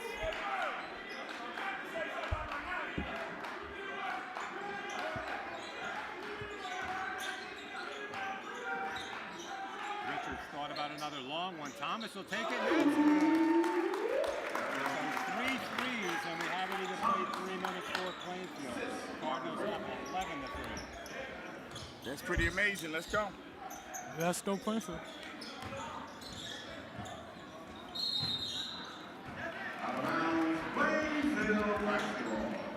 Elijah Smith stepped out of bounds along the baseline. They go back to Plainfield. So 11 points for the Cardinals already in just 3 minutes. And Dev has 5 of them. Gordon takes his time walking it up. 1-2-2 zone for Woodbury. Gordon sets a screen for Hunter. Hunter to the basket with the left hand. He's denied at the rim. That's going to be a foul on C.J. Hood. Personal foul, charge number 4. C.J. Hood. Good job by Gordon setting the screen to get Hunter loose. The line shooter 2. Yeah, Tylor, he plays so much bigger. Although he is about 6'2", he still plays way bigger than his height. Of course, headed to West Point to play football. Hood, first foul, second on the team. Hunter makes the free throw. This is an excellent free throw shooting team. In the win on Thursday afternoon against Slam Charter School from Miami, Cardinals made their last 8 free throws. They made 19 for the game. Second one's no good. Kicked out of bounds by Gordon. It'll stay with Woodbury.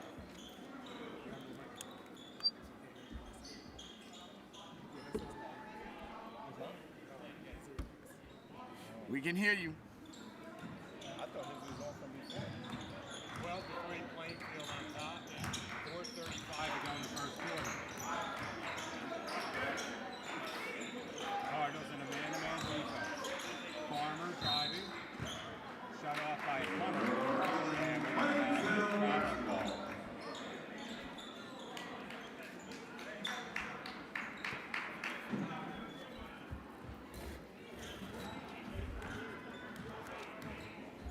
Cardinals by 9. 4:20 to play in the first quarter. Williams has yet to get involved. Gordon in the corner. He hit a three from there to start the game. That one comes up short, was fading out of bounds. Offensive rebound to Hunter. He has it swiped away. Williams to lose the ball, and he moves it in. And Sean Williams on the board, and the Cardinals lead 14-3. He's another one. Plays bigger than what he is. Pull-up jumper from the foul line is no good for Farmer. Cardinals with the rebound. Richards pushing ahead. Here's Williams. Williams back to Richards. Richards scanning the defense. Gordon right wing. Gordon gets it back. Hunter looking to set his screens at the top of the zone. A long three from Thomas is good. And we have a timeout. And Woodbury calls timeout. It's another good shot from Dev. He has 8 on the night. Woodbury have 5 turnovers and 3 shots so far. And here comes the Plainfield cheerleaders.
We got somebody in every section. All right, we good.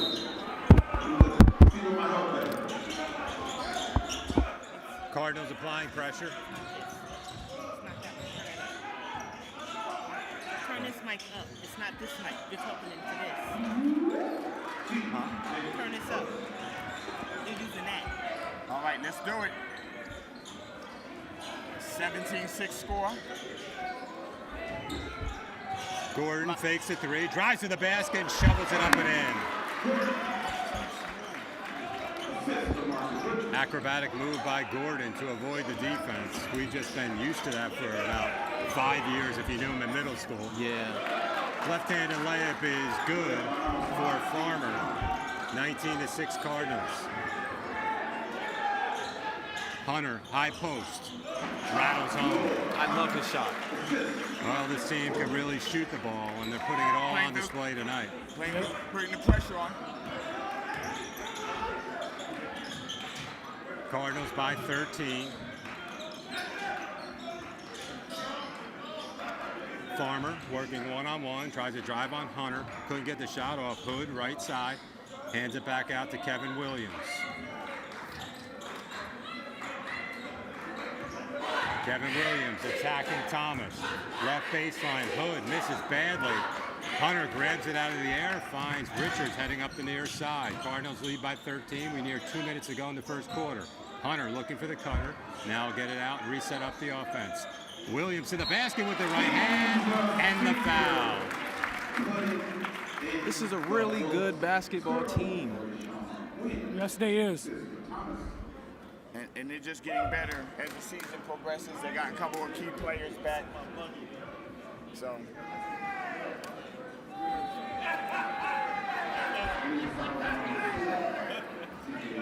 CJ Hood picks up the foul, his second, third on the team. Williams has shown steady improvement over the foul line, has excellent form. Comes in averaging 14 points per game, 7 rebounds per contest. Has made 4 threes on the season, completes the traditional three-point play. And with just under 2 minutes to go in the first quarter, Plainfield already has 24 points. Historically, Plainfield's putting up like 70 points a game this year. Gordon went for the steal, couldn't get it. Spin to the baseline. Nice layup by Jaden Farmer. He averages 12 points per game, and he shows off his skill there. Thomas thought about the three, kicks it out to Gordon. Right corner for Williams, dribbles into a double team, and that's a bad pass, a turnover for Plainfield. Cardinals have done an excellent job handling the basketball to start this game. Just an unnecessary pass by Williams. And as a result, Williams will go out. Kamai Lowry into the contest for the first time, a 6'2", 175-pound senior. Appearing in his 4th game, had a thumb injury from football season. He's averaging 5 points and 6 rebounds per game. Cardinals lead by 14, 1:23 to play in the first quarter.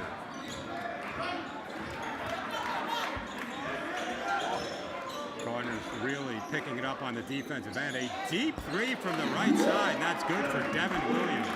That's a good shot. Way outside. Richards double teamed in the corner, it's deflected.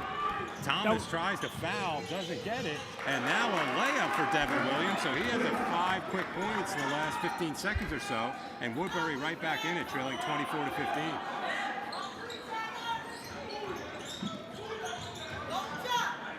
Hunter, the reverse layup off the nice pass by Thomas. Thomas didn't settle for the jumper, got into a seam and dropped it off. Plainfield by 11. 35 seconds to go in the first quarter. A steal from Lowry. Ahead to Thomas. Thomas playing with physicality, bumps off the defender, and lays it home. Body to body. That was a good job by Thomas. 13-point lead for Plainfield. And it's going to drop to 10 as Devin Williams gets the friendly roll from the left corner. Cardinals will play for the last shot with a 10-point lead. 10 seconds to go in the quarter. Woodbury has a foul to give if they need to do so. A long pass from Gordon. It's deflected 3 seconds ago. Gordon has to get rid of it from way downtown. That's short, and that's going to do it for our first quarter. A rapidly played first quarter. Yeah, man, 28 points for the Plainfield Cardinals in the first quarter is pretty good. After some of the games we've watched so far, they haven't even touched 28 in the first half. Yes. Plainfield cheerleaders take the floor. They're doing their thing. They're always out here every year after year.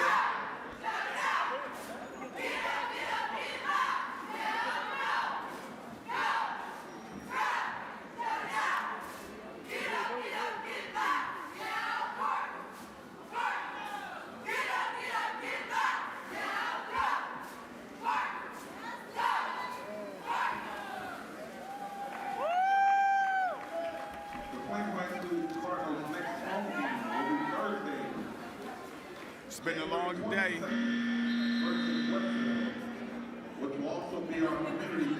28-18, Plainfield leads Woodbury. Devin Thomas with a strong start to the game. He has 10 points, 2 threes. He now has 26 made threes on the season, comes in averaging 12 points per game. Gordon leads the way, 21.5 points per game. Williams second in scoring with 14 points per contest. So the Cardinals with 3 players in double figures for the season. And with a lot of guys that can knock down shots, you're going to have to be unselfish at times. One day it's not going to be your day, and the Cardinals have accepted that. And so you see tonight Thomas getting the opportunities in the early going. Strong defense. That's what I love about this team. This team, anybody can score. Devin Williams drives the baseline. Gordon swipes it out of bounds. The help defender underneath the basket.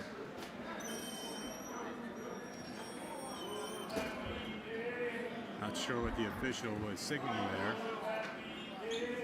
Arm bar.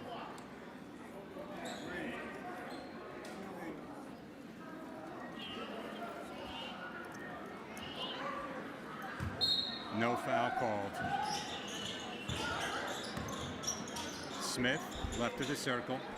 Now out top for Curtis Stokes. Thomas driving to the basket. His layup is good. He has a season average of 12. Good job by Thomas on that 2 points. 12 for Thomas, a 12-point lead for Plainfield. Gordon Watch kicks it. Gordon on the attack and stuffs it with 2 hands. Lights out slam. That was a Sam done by Michael Dorn, number 5 for Plainfield Cardinals. Off of a steal. Off of good defense. Good defense turns to great offense.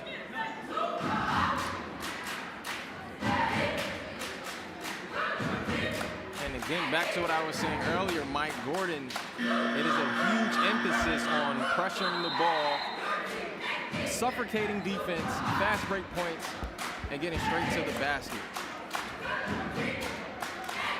Well, you talk about that combination of turnovers, deflections leading to dunks and layups, and you combine that with the shooting of these kids, and that's why Plainfield's so difficult to play.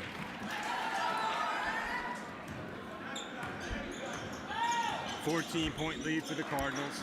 Woodbury within the front court. Devin Williams lost control of it.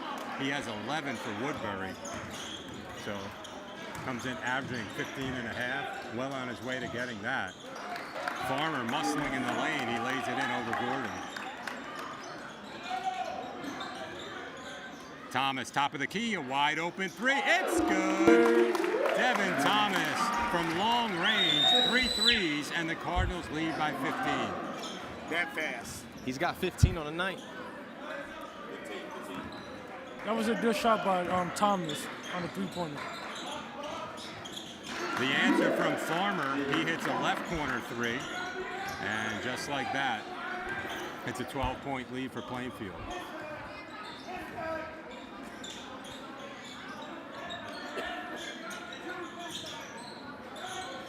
Thomas will try again. That one came up short. Lowry, the offensive rebound, and he rolls it home. Excellent job by Lowry to keep the ball high. Had the strength to get it on the rim, and it rolled through. Lowry with his first 2, a 14-point lead for Plainfield. 5:53 remaining in the second quarter. Cardinals looking to go 10-1. A big matchup against Roselle Catholic on the road coming up on Tuesday. You going to be there? If they can get me a ticket. Devin Williams drives. He's called for the offensive foul. Gordon draws the charge. That's one of the hardest things in Union County. If you don't buy your tickets online, a lot of times you're locked out of the arenas and you can't get in. Yeah. You got to buy your tickets early. You got to buy them. Well, I have some connections, but I try not to use them. We look forward to seeing you there. 14-point lead for Plainfield. 5:23 to go in the opening quarter. Risky pass by Lowry. Richards tipped it away from the defense. Richards to the deck. The officials will confer. And we're going to have a foul.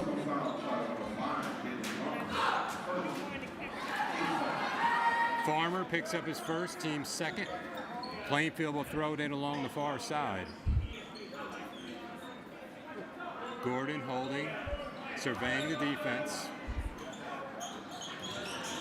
High post for Hunter, underneath for Lowry, strong to the basket, and he lays it home.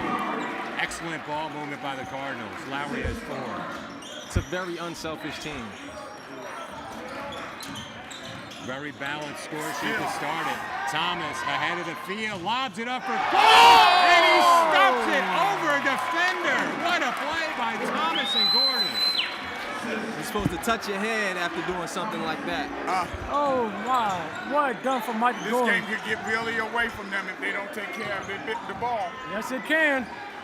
Lowry contests a shot along the baseline, Here we comes go. up with a Here we loose go. ball.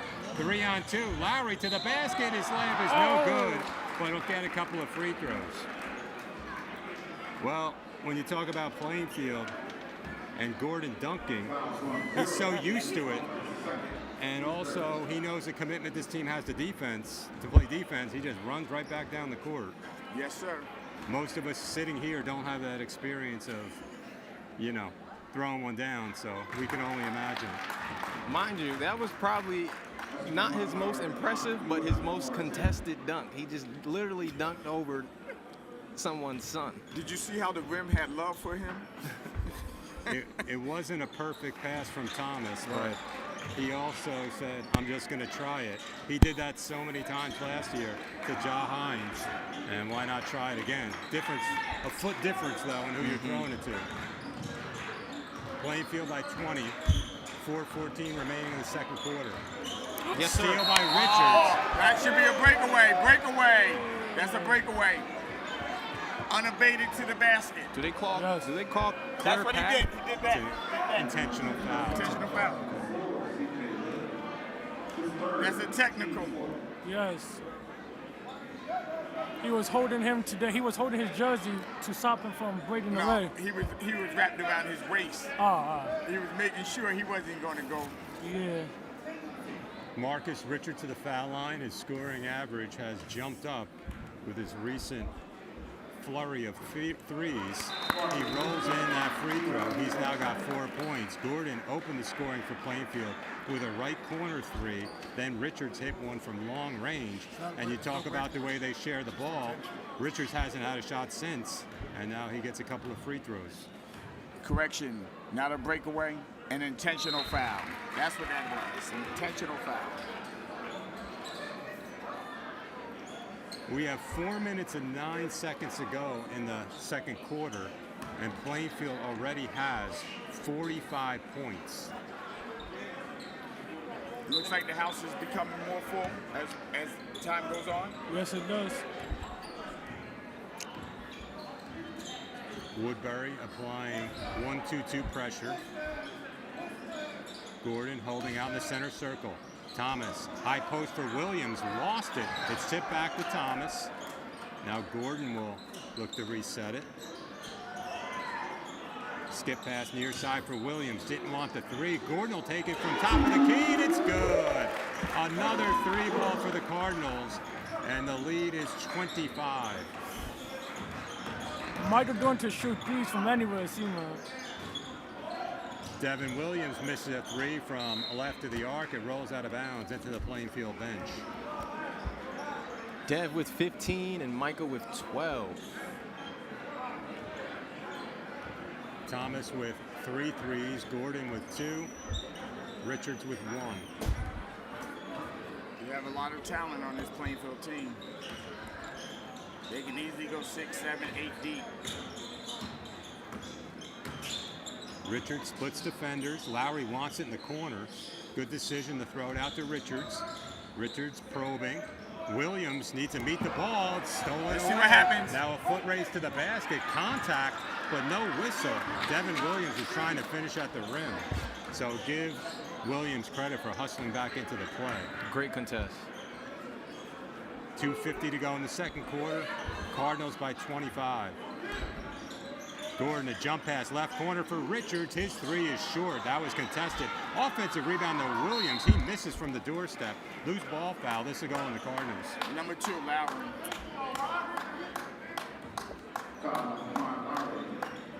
First on Lowry, first on the team in the second quarter. Cardinals will be shooting free throws the rest of the way. Plainfield a man-to-man. Farmer attacking Lowry. Help defense from Richards. Richards pokes it out of bounds. It'll stay with Woodbury. We have a substitution.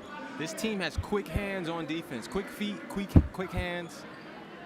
C.J. Rodriguez will check in for the first time. He replaces Devin Thomas.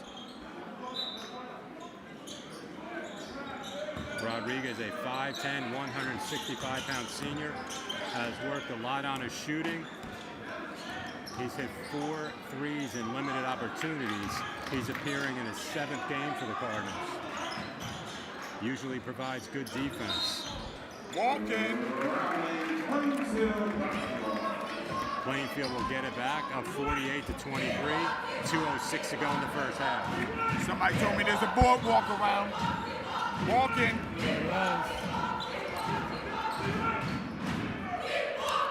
Richards needs to get it ahead as we dip under 2 minutes to go. Gordon right wing. Woodbury now in a man-to-man.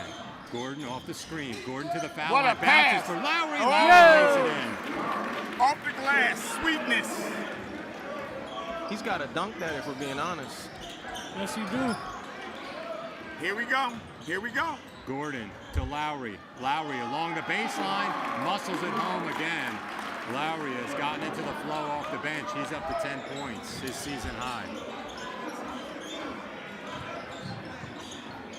I was always wondering what the difference was going to be made when Lowry came back into the lineup, and we're actually seeing it right now. What do you think, guys? Some are saying he may just be the X factor. Yes. 1:15 to play in the second quarter. Cardinals by 29. Gordon right wing. Isolated on Kevin Williams. Now Gordon will bring it out front. Cardinals setting up a play as we hit 1 minute to go in the half. Watch it. Little confusion here for Plainfield. Lowry holding. Richards. Here we go. Here we go. Holding right side. Cardinals running along the baseline. Richards within the corner. Goes into the post to Williams. Williams hard with the right hand. Missed it. But Gordon's there to finish. Can somebody get the license plates of that plane? It's Eric Gordon. Somebody get the license plates of that plane. That's Mikey going for you. Williams to the basket. His layup is good. I know planes don't have license plates, but that one needed to be registered. Yes, it do. Plainfield by 33, 13 seconds to go. The collision on the far side. Lowry has Gordon instead. The Euro step, it rattles out. Lowry's got to give up that ball to Gordon in the corner. Yeah. 2 seconds, 1 second. The runner from near midcourt is no good. Front rim bounces off the top of the backboard for Devin Williams. I don't know. What can you say about that half? Heck of a first half. Heck of a first half. They have 56 points, and they only gave up 23. Again, if we're going off some of the teams that we saw this morning, this afternoon, some teams haven't even touched 56 the whole entire game. Yes, and Plainfield. Should we try to get the coach in real quick, just see what his plans are for the second half? So a complete effort in the first half Yes. for the Cardinals. They did it defensively, in transition, and from three-point range. 1 minute. Have a seat. Have a seat. Real quick. Hey, answer my question. Answer my question. About second half. Go ahead. Coach Gordon, heck of a half. Heck of a half. You guys put up 56 points and only gave up 23. We all know what the focus is. Straight defense, harassment, fast points, fast break points. What do you say to a team that continues to still play as hard as they do? Well, I don't think we defended. I don't think we defended to our responsibilities. We gave up 18 points in the first quarter. That's unacceptable. We got to hold teams at least 2 points in the quarter. So we got to tighten up the defense. We're a little better than that second quarter. We haven't been rebounding the ball as well as I would like to. Thank you. Thank you, Coach.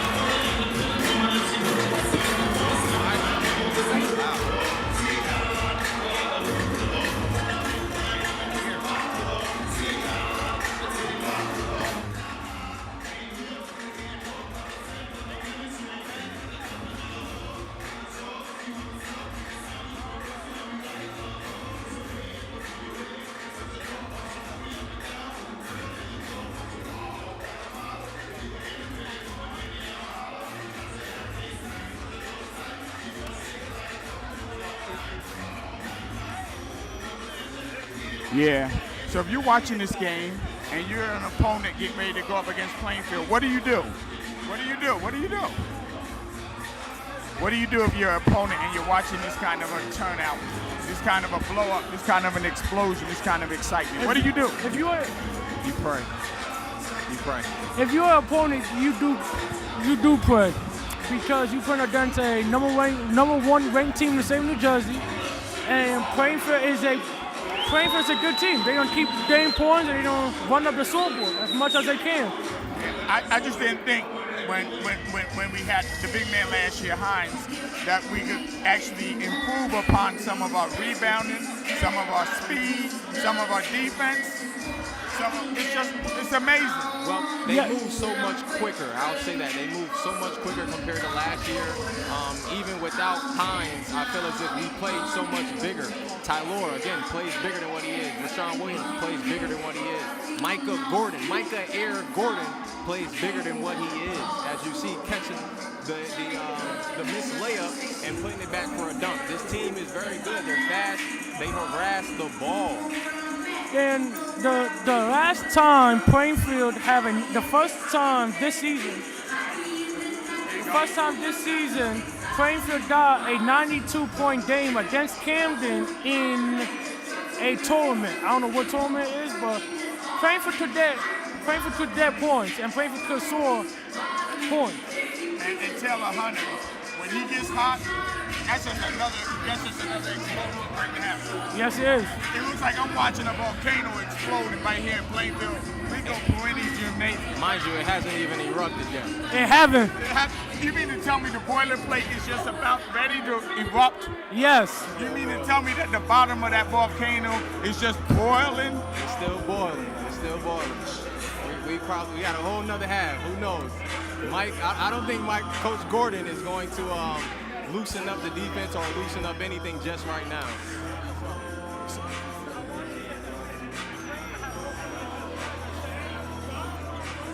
So with that being said, this is just amazing, man. I've seen a lot of excitement of Plainfield basketball in my life, but this is like the Fantastic Four. Yes, it is. And it's insane. Before this game, we had Shabazz, who got 50 points in the first half. Now, Plainfield had 56 points in the first half. It means basically Plainfield got more points than Shabazz. Shabazz is undefeated and ranked number 20 in the state. Not saying that Plainfield's better than Shabazz, but if them two do play in the playoffs, that would be a good game. Plainfield versus Shabazz. So, with all of this that's being said, the future is bright for the rest of this year. Yeah, man. Again, anybody who plays against this Plainfield team, you have to work hard. You have to play every single second of the game as if your life depended on it, because this team is very good. They're fast. They don't mind going for the loose balls. They don't mind going up to get the ball. They don't mind getting down and dirty to do whatever it is to get that win. And that three-point threat all over the court is just phenomenal. We're watching it in action off the backboard. That was a nice shot. Yeah. Yo, you stepped on a plug. Stepped on a plug. Oh. Stepped on a plug. Stepped on a plug. He pulled it out right here. The back one. Killed my power.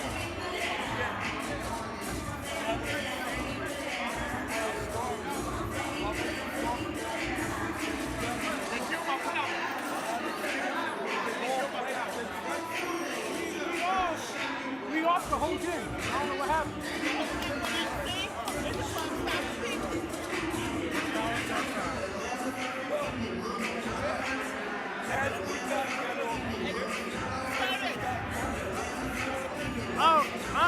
I did this so I could know how much Plainfield have at halftime, so I could know how many. Right there. We're back. Now we're off. Now we're back. All right, we back. We had some technical difficulties. It was just our audio. Yes, we back.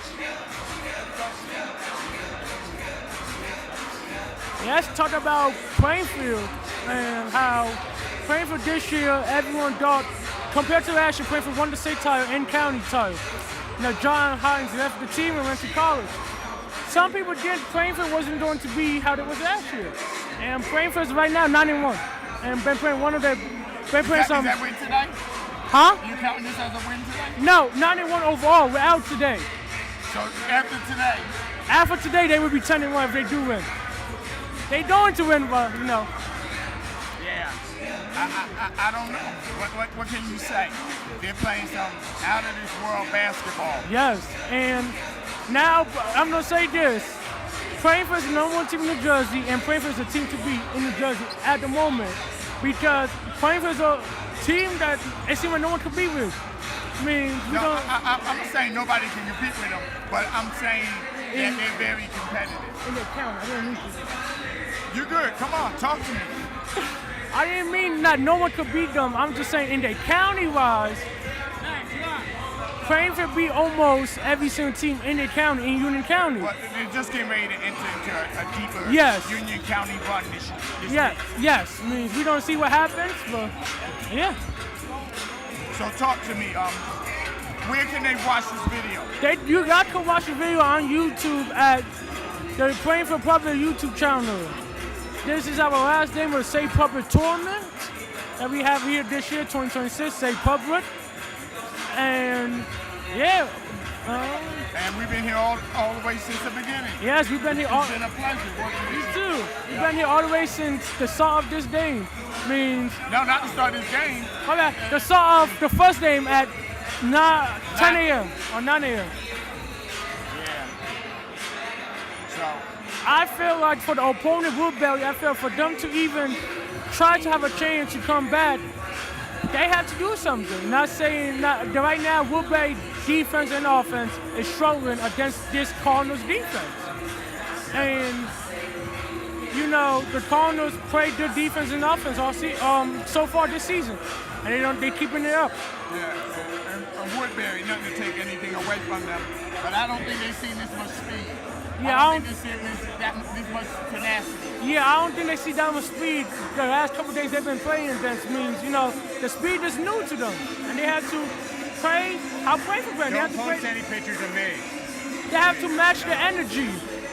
Woodbury have to match Plainfield energy. If not, Plainfield gonna take this game away.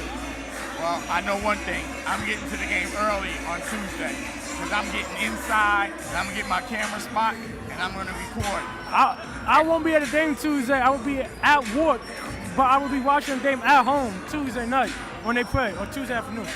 All right. So who are you talking to? The public don't even know if they just tuned in to watch this game. Who are you? My name is Michael Perez. I am your commentator for today and the rest of this game. And I'm Brian Cox, and we have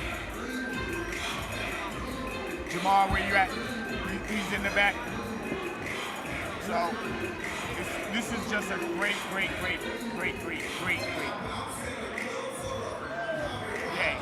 And they're getting ready to do the last award ceremony of the night for individuals that have good grades, a great GPA, as well as being a student athlete and doing community service. So let's tune into that. The Plainfield Athletic Department, along with two of our sponsors, Park Incorporated, who's being represented by my wife, Monique, and Sindel's Bookstore, who is, I'm about to say, who is Quinn's mother, is here at half court for our two recipients, one from each team. For Woodbury High School, we would like to acknowledge Devin Williams, who has a 3.4 GPA in finance. He's also a youth mentor for Woodbury Middle School youth, as well as the city basketball program. And for the Cardinals, we would like to honor and acknowledge our scholar athlete who's heading to Army on a football scholarship, number 15, Tyrone Hunter. Let's give it up for Tyrone. Give it up for Tyrone. 3.6 GPA, Tyrone Hunter. Again, at center court is with our Assistant Athletic Director, Mr. Corey So Tucker. Ty Lord didn't play football last year. Came back to Plainfield from St. Benedict's after his second year. And new coach for football, got his opportunity and certainly excelled. Devin Thomas, the quarterback for the football team. Tremendous improvement for the Cardinals. And you can see the excellence on the basketball court as well. Cardinals with a huge lead at halftime. 56 points in the first half. And it's not that long ago where the Cardinals, it would have taken a couple games to get 56 points before Coach Gordon took over. And things are clicking on all cylinders for the Cardinals this season and in this first half. They potentially can crack 80 points without even doing anything, just playing the game that they're playing. Yes, they can. I know historically we're putting 70 points up on the team for most part in any other games. Dad, say something. Talk to us. Go ahead. All right. Well, second half getting underway. Hey.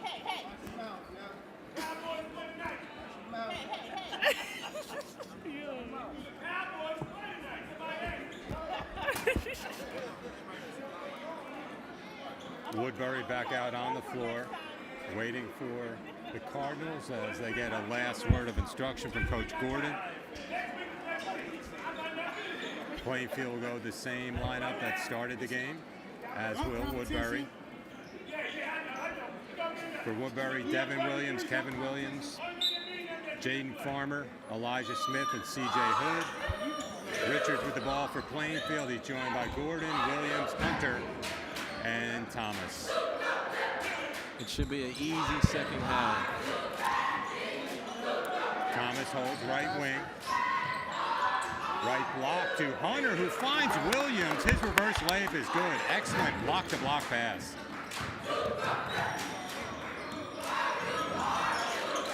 Williams now up to 9 points. Hood an open three, and it bounces out. Richards a rebound for Plainfield. Cardinals taking their time, setting up the offense. Williams looks for the cutter, can't find him. Gordon pops out front. Gordon holding.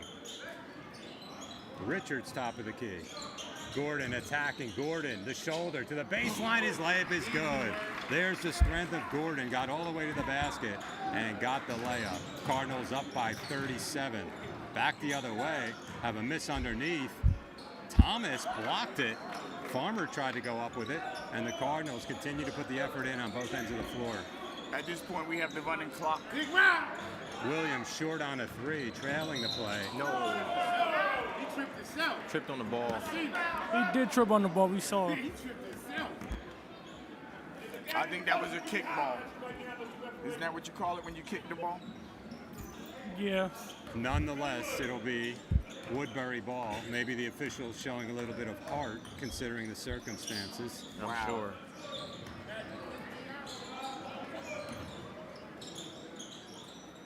Thomas applying heavy pressure.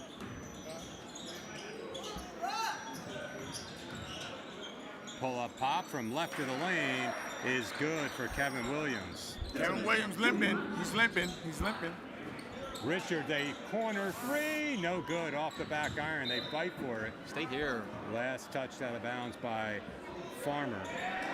It'll stay Plainfield basketball. I think Williams is going to come out. Looks like he was limping a little bit after that last offense. Yep, he is coming out. Now the rev. Nice Sotarian in for the first time for Woodbury. You know, Coach Gordon, very competitive. He's not hearing about, feeling bad for someone. The officials need to make the right calls, and he's right on top of it. He's keeping them accountable. And yes. He sets the tone for the rest of the team. Yep. What any great coach would do. And the other thing is, I just think he's preparing the kids, students for the future. future goals of what's going to come before them when they really get into the meat of their Union County schedule. Right.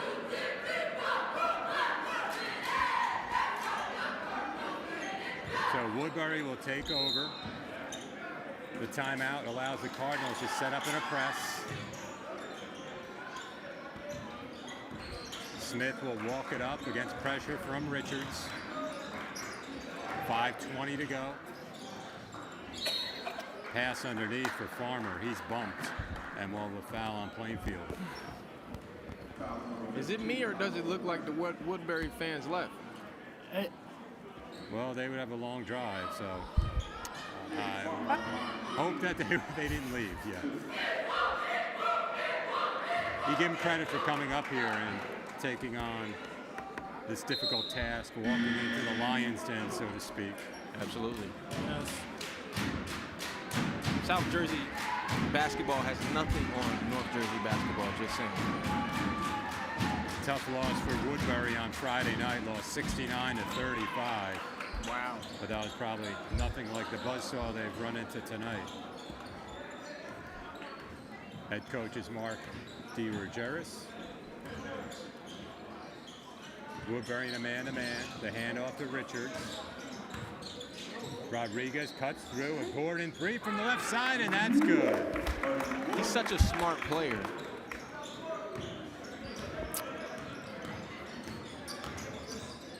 Gordon with his third three of the night. He worked hard for that. He worked very hard for that. Farmer hits Yes, the he left did. elbow jumper. 34-point lead for Plainfield.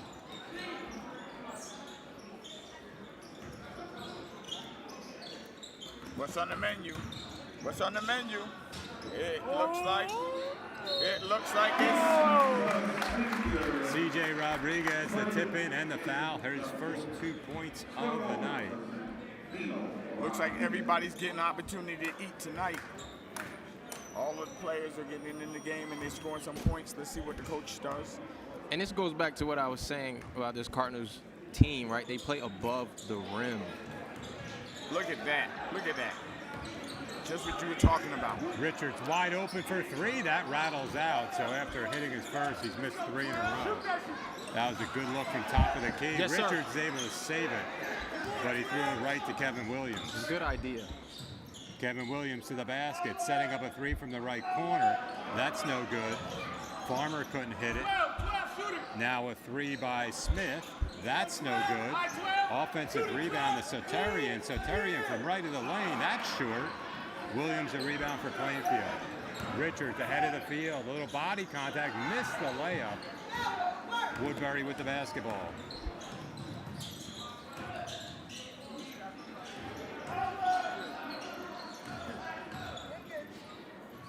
Good shot. Farmer, a swooping drive, lays it in with the right hand. Excellent move. He's now up to 15 points to lead Woodbury. Comes in averaging 12 points per game. Thomas wants it on the block. Let's see what he does with it. Step back jumper, no good. They fight for it on the weak side, tipped out of bounds along the baseline. And it's going to be Woodbury ball. Thomas will take a seat. Lowry had 10 points in the first half. He'll see his first second half action. 1:50 and counting here in the third.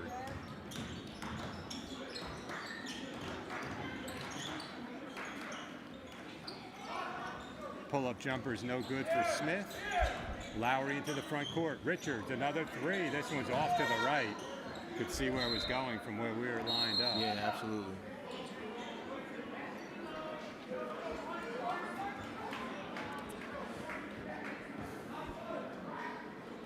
An eerie silence here at the Rico Parenti Gymnasium. Absolutely. Williams a three from the right side. That's a brick. Plainfield's kind of gone cold from the three-point range recently. I mean, no excuses, but it's a little hard to keep your concentration in a game like this. I hear you. And you don't want to develop bad habits with Roselle Catholic on Tuesday. Right. Yes.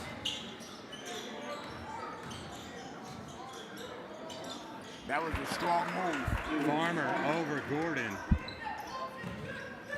40 seconds to go in the third quarter. Rodriguez on the drive, lost it. Loose ball to Lowry. They battled for it. It's taken away by Hood. Smith to the basket. Floats it up too high. Cardinals with the rebound. Williams picks it up where you're not supposed to, just over the timeline. Got it over to Rodriguez, who alertly tried to tap it ahead because there wasn't much he could do with it. It goes out of bounds. With the running clock, we don't know if we're going to get another score here. 14, 13, 12. Let's see what happens. Plainfield might be content to just let the clock run out. Well, Micah Gordon's going to get up a shot here. A pull-up pop off the glass, too strong. A little bit of a bump. No whistle. 65-33 Plainfield as we end the third quarter. For the Plainfield calling the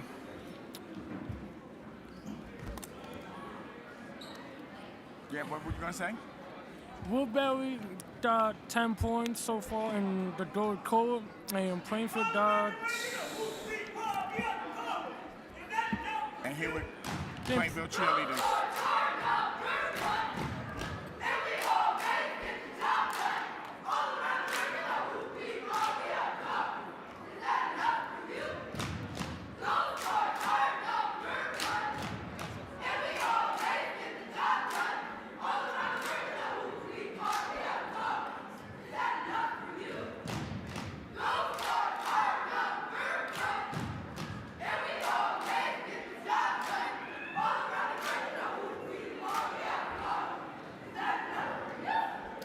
Yeah, I want to just take a moment to thank the Plainfield cheerleaders. When I was speaking with one of the cheerleaders earlier, they tell me that they work 2 hours after school, usually 5 days a week. They work 2 seasons. They work football season, they work basketball season, and it's just it's another sport, you know what I'm saying? And it's a lot of hard work. Back to Plainfield basketball.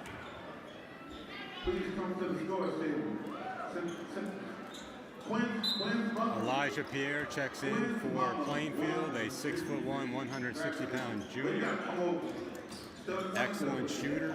Started on the JV team last year. Has not gotten into the flow on the varsity level.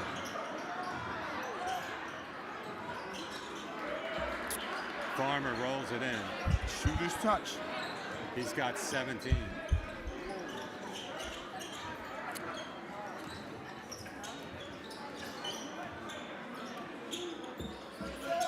Lowry driving, gets to the baseline, has it knocked away. It's going to be a foul on Woodbury.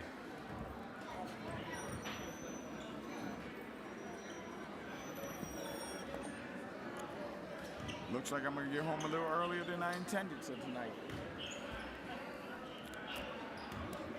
Fourth on Hood, our first foul in the fourth quarter. Lowry gets the lucky bounce. Lowry in his fourth game back, his best effort of the season.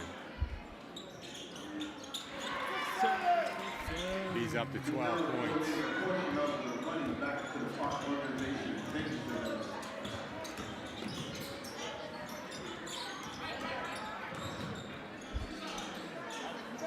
Hood a deep three. Pierre the rebound. Pierre looking ahead. Pierre speeding into the front court. Lowry from the right corner. No good off the heel of the iron. Ball's tipped ahead. Farmer's able to track it down, and now it's poked away.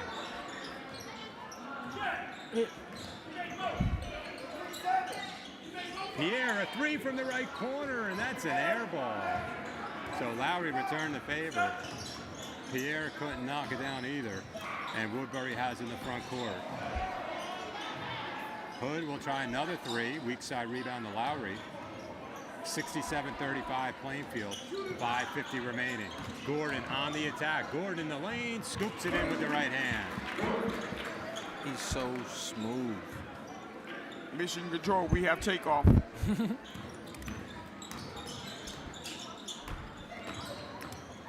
Perhaps Gordon will go out after that one. Here he goes. Gordon gives it up to Lowry. Lowry had a dunk earlier in the week. Pierre, the loose ball, he lays it in. So an unselfish play by Gordon results in a layup for Elijah Pierre, his second basket of the season. Gordon on the attack. He shovels it home. The game has come so easy to him, man. It looks like that, but he has certainly got a lot of natural ability, but he's put in a ton of work over the course of the years. Even in middle school, he just had that, and younger than that, just the ability to put the ball in the basket. And he has taken that God-given ability and put in a ton of work to get where he's at. Yeah, and you're like Plainfield put in their subs right now. Well, they took out their solos of the day.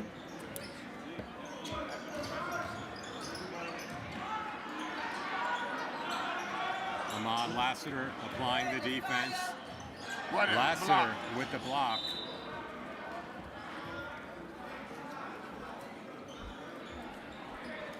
It'll stay with Woodbury. 4:14 remaining. Running clock.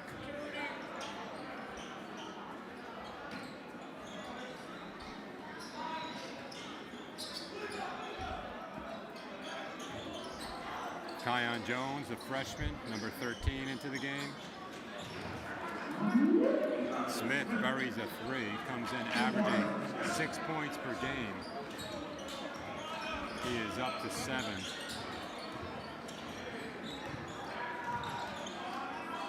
Lassiter, top of the circle, hands for Pierre. Short passes. Rodriguez a three from the right side. That's no good. Pierre goes high for the rebound. Jones controls it. Pierre drives the baseline between defenders. His shot is blocked. It'll stay with Plainfield. 3:22 and counting in the fourth quarter.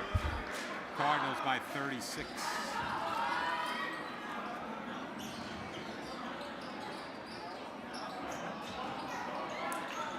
Lassiter, mid-post, out to Williams. Williams right back to Lassiter. Rodriguez a three from top of the circle, and it's good. C.J. Rodriguez hitting his 5th three of the season. Unselfish play by Williams to give it up. And Rodriguez now up to 4 points on the night. Actually 5. He made both free throws. Either way, good to see a kid like Rodriguez who works so hard getting an opportunity here at the end of the game. Absolutely. He plays good defense. That is what he's known for, that solid defense, being a pest. We have two more substitutes coming into the game. Take us to church. Here we go to church. Yes, he is. Cheerleaders. Benji Ezekwe in for Plainfield, along with Spencer Valentin. Valentin driving to the foul line, lost control of it, picked up by Pierre. Valentin, an open three from the right side. That's a knuckleball, much too strong. Hits off the bottom of the backboard.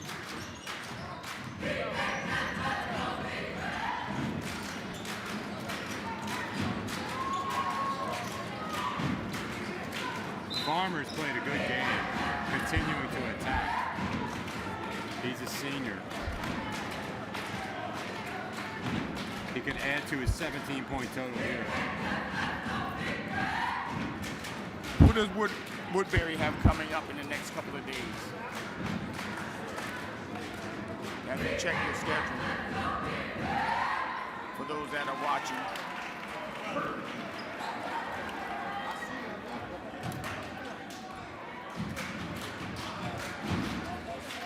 Farmer makes a pair. Pierre thought about the three. The pull-up pop in the lane is too strong. Lassiter goes up for it. Falls down, lost control of the ball. We're going to have a foul on Plainfield. The clock continues to run with 48 seconds. Who does Woodbury have coming up, and then who does Plainfield have coming up? Woodbury have West Deptford coming up Thursday, and Plainfield boys have Roselle Catholic. Plainfield boys' next game is Woselle Crackwood Tuesday at 7 p.m. at Woselle Crackwood. Runner no good for Valentin. Woodbury the rebound. 20 seconds to go.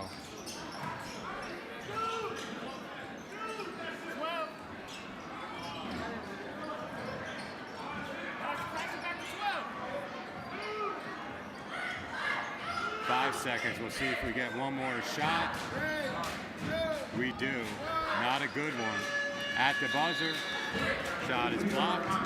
And that's going to do it. A strong first half leads the Cardinals to victory number 10 here in our final game of the State Public Showcase. So why doesn't everybody sign off real quick, just letting the public know who we are?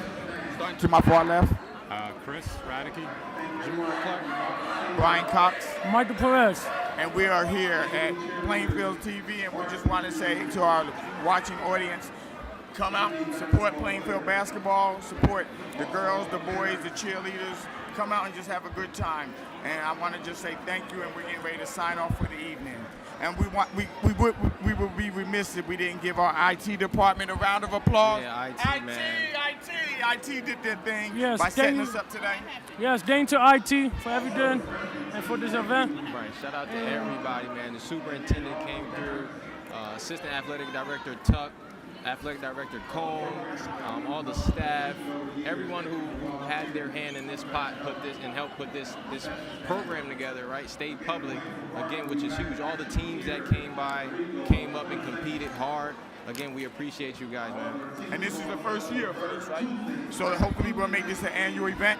And what we do need is we need you students to come out and get involved and be behind the mic and become commentators so that you can learn the craft. It's a craft that is not a forgotten craft. It's a craft that is still existing. And we want to just say thank you. And from all of us to all of you, 1, 2, 3, good night. So the Cardinals will be in action on Tuesday at Roseville Catholic, Friday